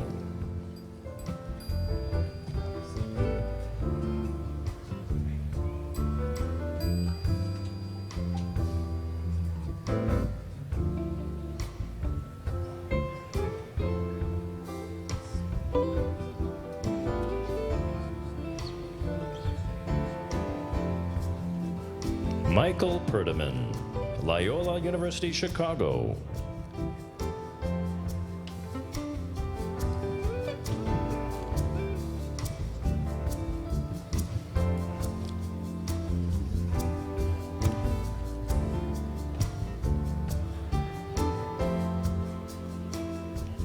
Jeremy Rhymes, Clark State College.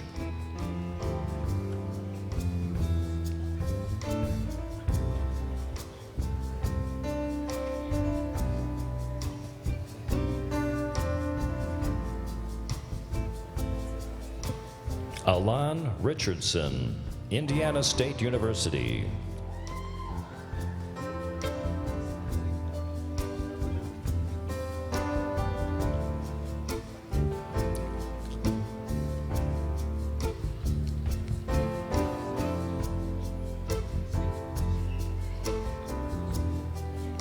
Brianna Richardson, Joliet College.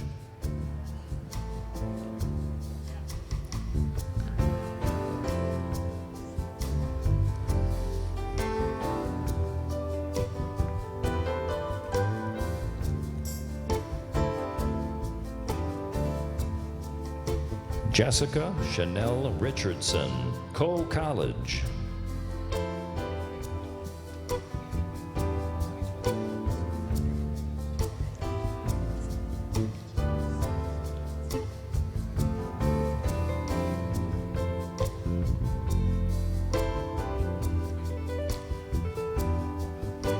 Anthony Robinson, Illinois State University.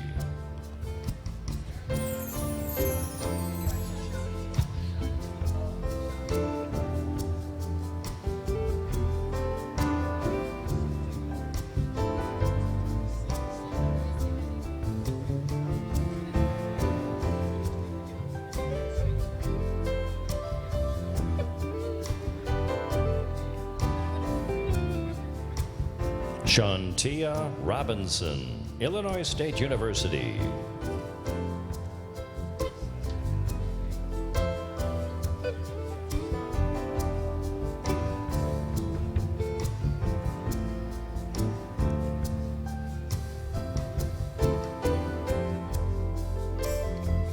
Jarrell Amari Robinson, University of Illinois, Urbana-Champaign.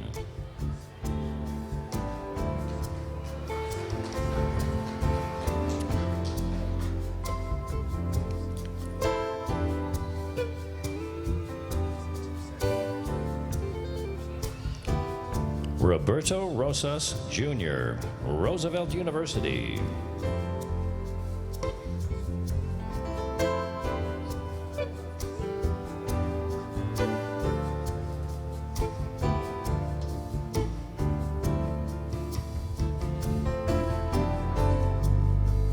Isaiah Xavier Ruffin, Oklahoma State University.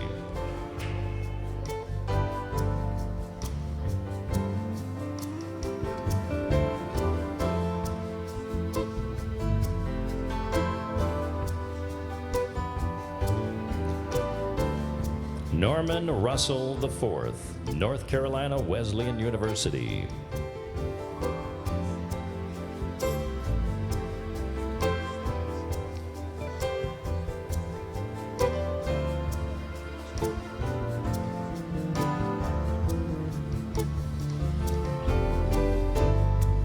Winter Sampson, Illinois State University.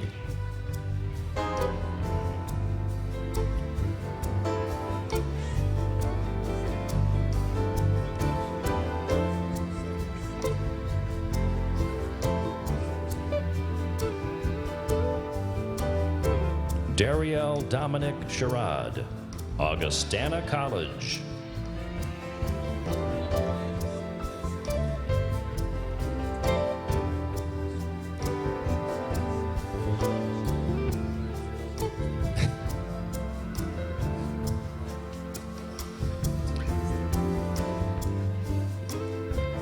Dennis Jordan Small, University of Notre Dame.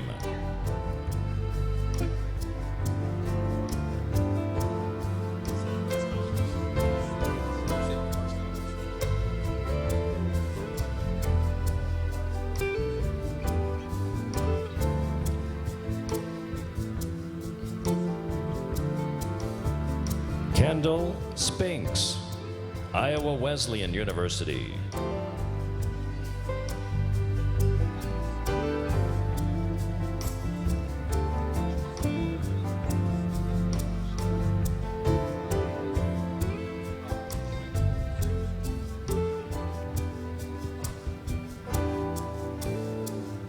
Benjamin Stevens, Ohio State University.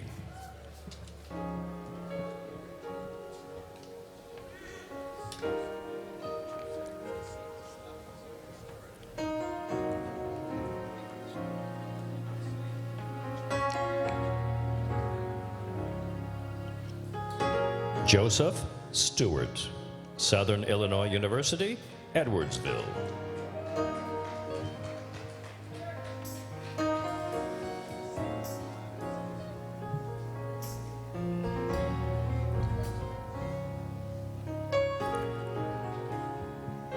Eric Thomas, University of Illinois, Urbana-Champaign.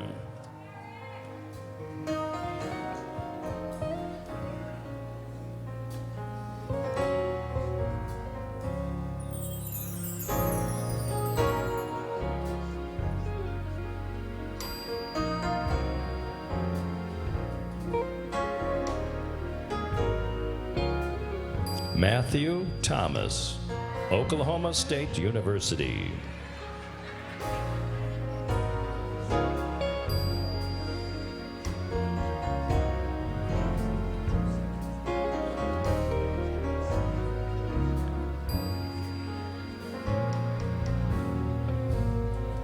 Ella Thornton, Jackson State University.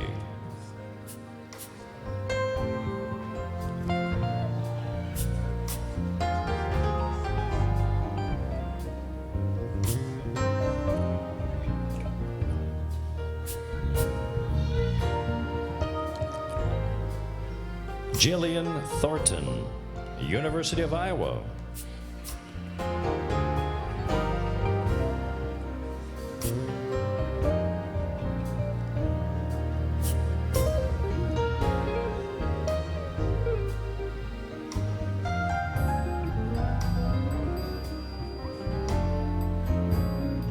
Marcus Marshawn Timberlake, Lincoln College.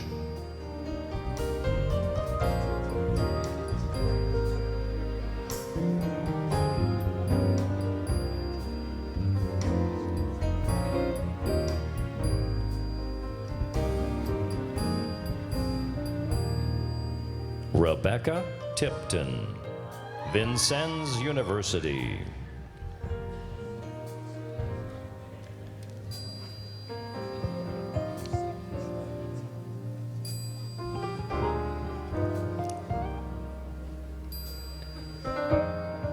Deashane S. Vance, North Carolina Wesleyan University.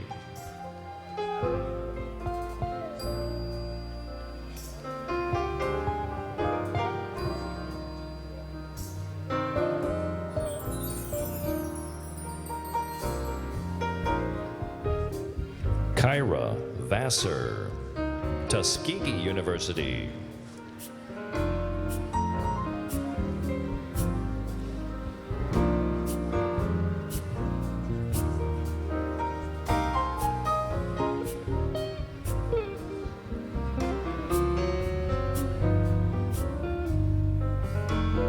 Michael Ward Fleming, University of Alabama.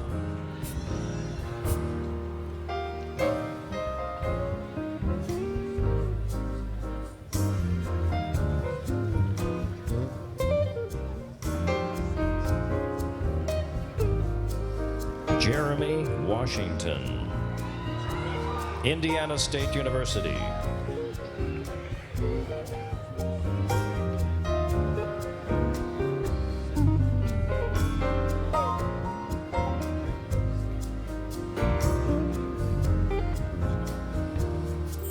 Justin Tyler Webster, Monmouth College.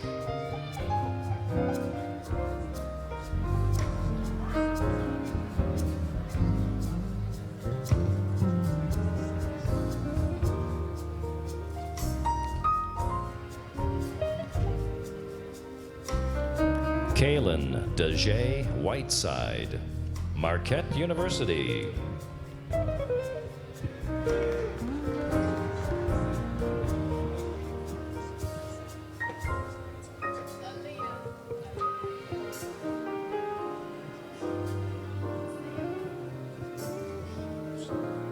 Aaliyah Williams, the Art Institute of Chicago.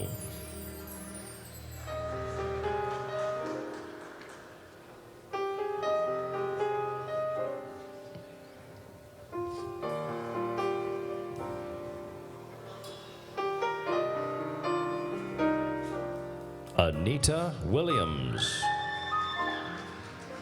DePaul University.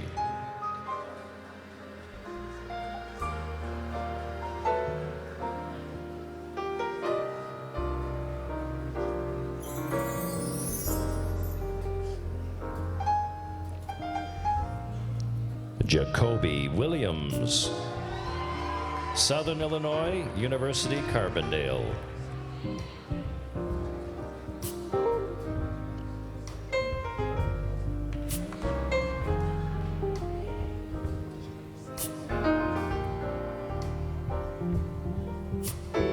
Seth Woods, Eastern Illinois University.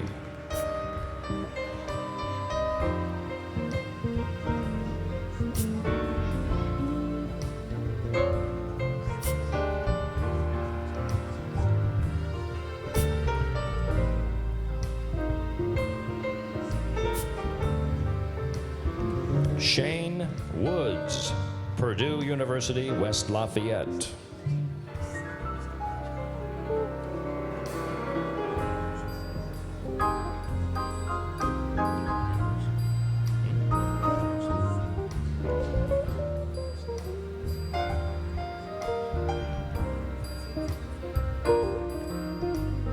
De'Ara Ashley Wright, University of Illinois, Urbana-Champaign.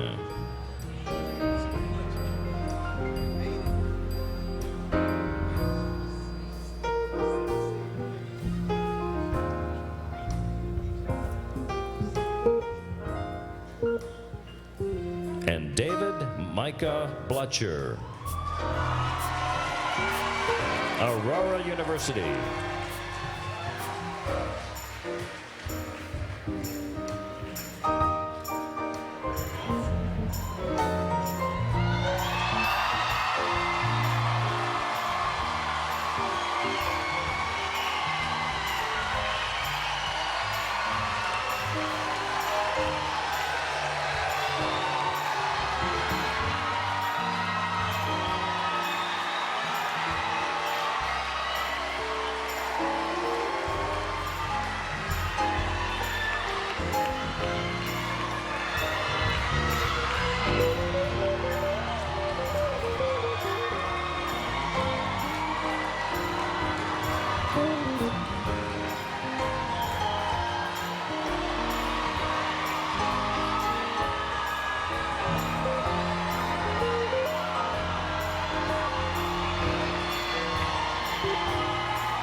family, friends, it is my extreme pleasure to present to all of you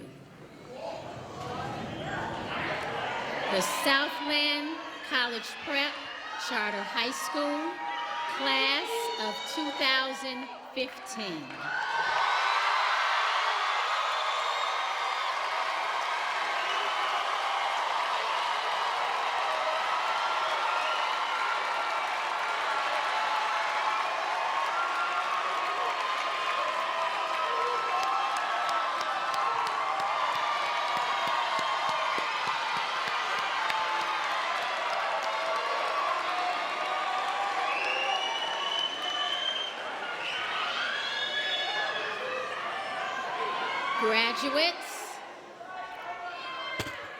Graduates,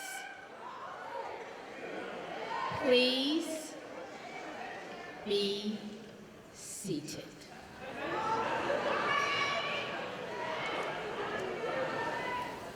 When I thought about what I might share this evening, my mind drifted repeatedly back to a belief, a concept, a philosophy that has always been the driving force in my professional education and in my career as an educator. I believe now and have always believed in Ron Edmonds' philosophy. It is possible to educate all children and to do it well. Whether we do it or not, whether we accomplish it or not, is our responsibility as adults. I believe educational excellence is tangible, it's real, it's achievable. It's something you feel when you walk in the door of a school, when you know that that place is really about children. Educational excellence defines us all, a community, a people. It is something that we not only owe our own children, but it is a debt we owe to generations of children to come. Excellence can drive a community and provide hope, and it can provide vision. Excellence does not only define who we are, but identifies what we want for our children. What we want is very simple: unlimited opportunities and the right to choose their destiny, because very simply, it's the American dream. As we sit here tonight, and I gaze at our graduates, I recognize that this success is a manifestation of our collective determination to succeed. But tonight signifies the end of the writing of the first chapter. Parents, it's now time to move on. This first chapter is complete. And the next chapter, as you know, may be bittersweet. The next chapter, parents, is called letting go.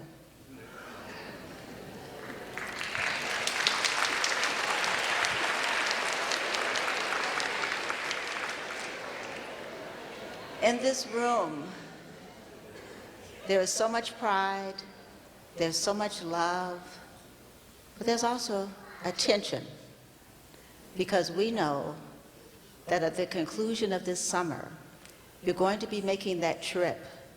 And if the trip doesn't bother you, what bothers you is that when you leave your child and you turn around, tears in your eyes, but you're uncomfortable. And you're uncomfortable because you see them as the little babies that you held in your arms, and you looked at them and they were beautiful, and you had so much love for them. And then they grew up to be toddlers. And they couldn't really walk, and they would fall, but before they could hurt themselves, you always saved them. And you're thinking now, did they listen to me all these years? And you're thinking, are they going to make good decisions when they're away from us? But you know, today is about letting them go. It's about letting them go. A year ago, the parents from the class of 2014 sat where you are and had the same feelings. And you know what happened? At Christmas, most of them came home. But you know what? A few decided, I'm going to spend Christmas in another location with a different family. It's growth. The class of 2014 is home now. Most of them have come home to Southland. But some of them have decided that they want to take an opportunity this summer to work in another state. That's growth. That's moving on. That's the parents letting go. But you know what? These are really not the small children that you think they are. And you know what? They do listen. That's true. They'll always be your baby, but they do listen. You can't see the person that's standing behind me. It's my mother who passed on many, many years ago. But you know, there's not a day that passed that I don't remember the sage wisdom that she gave me over time. I listened. They're listening to you. They're listening to you. So this whole business of letting go, and just think of your goals and objectives, and many of them have shared that you want them to be doctors, you want them to be lawyers, you want them to go into public policy. That can't be done here at Southland. That can't be done here in the south suburbs. So we're in the process now of letting go. But let me tell you about these graduates. You may think that they're soft and they're gentle. They're young. Yes, they are. But do you know they have courage? They have tenacity. They have perseverance. They have all of those qualities in their young bodies. And they do listen. I see another side of them than you do. They do listen. So you've got to let them go. But my graduates, just think of the opportunities that you're going to have. You're going to meet students that come from different places. You're going to meet some of them that come from different cultures. You're going to meet many that speak different languages. And in the process just of socializing, not even in the classroom, just think about how much you're going to learn. But there are going to be problems, parents. There are going to be problems. But you know what? I have faith in them to solve those problems in the logical manner, because that's how they think. That's how they reason. They always have. But you know what? Over the years, I've said something that you don't like. I know. That's this business of being quiet. You hate it. I know you hate it. But what I want you to do, if you encounter a problem that you can't solve, and you can't figure out the solution, you've done everything that you can, I want you to go to a place of solitude. I want you to sit. I want you to think it through. I want you to reason. Because within that solitude, almost every answer that you might want to seek, really you already have.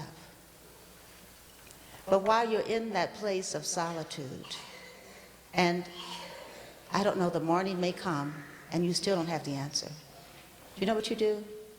You pick up the phone and you call one of those people sitting behind you, and they'll answer with a concerned voice, but they will answer and they will come to your aid.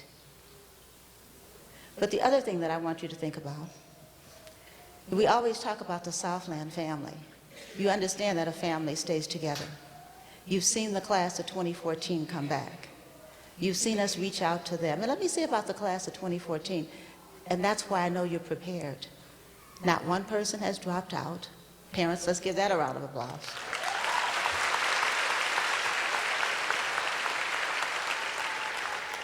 Not one person has given up these huge scholarships that you spent so much time, you cannot walk away. They haven't.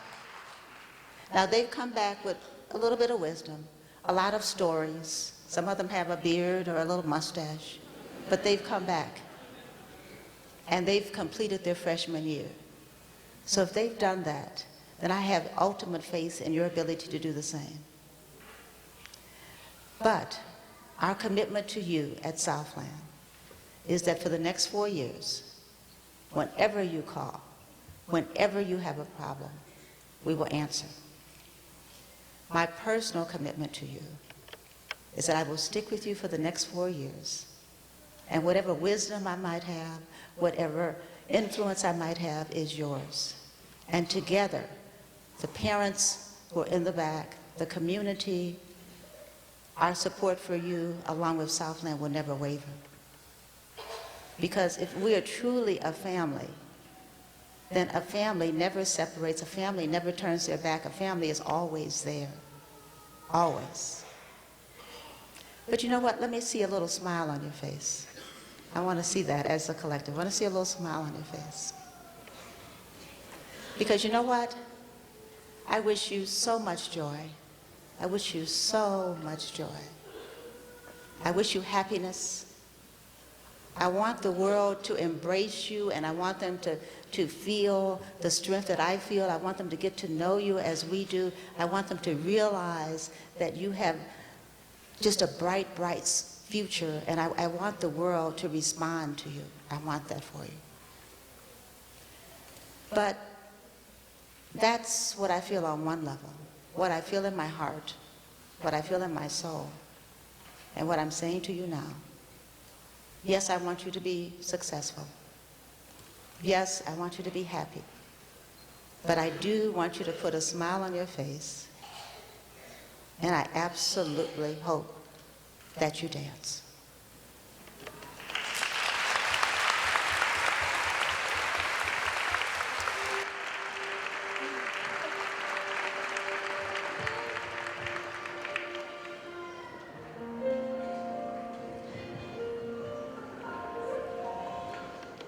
I've been with you all the way.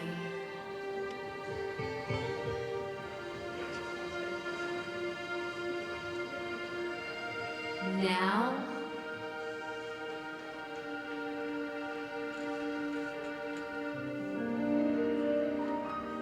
it begins.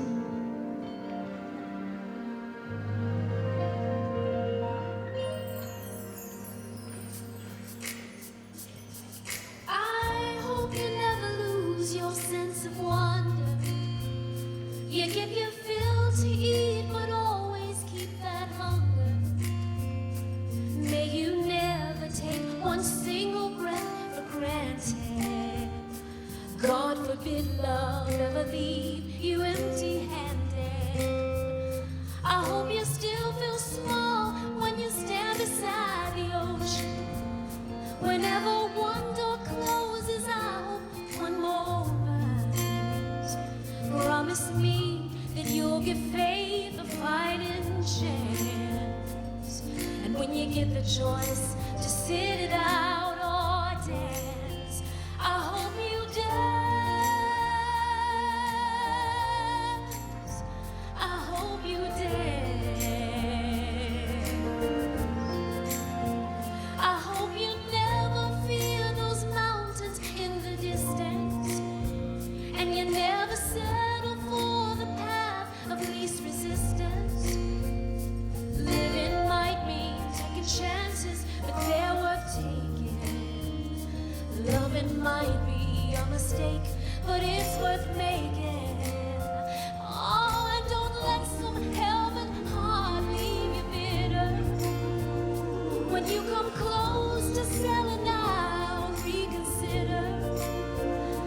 Give the heavens above more than just a passing glance. And when you get the choice to sit it out or dance, I hope you dance. Then I hope you dance. And I hope you dance. Then I hope you dance. I hope you never fear those mountains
Thank you.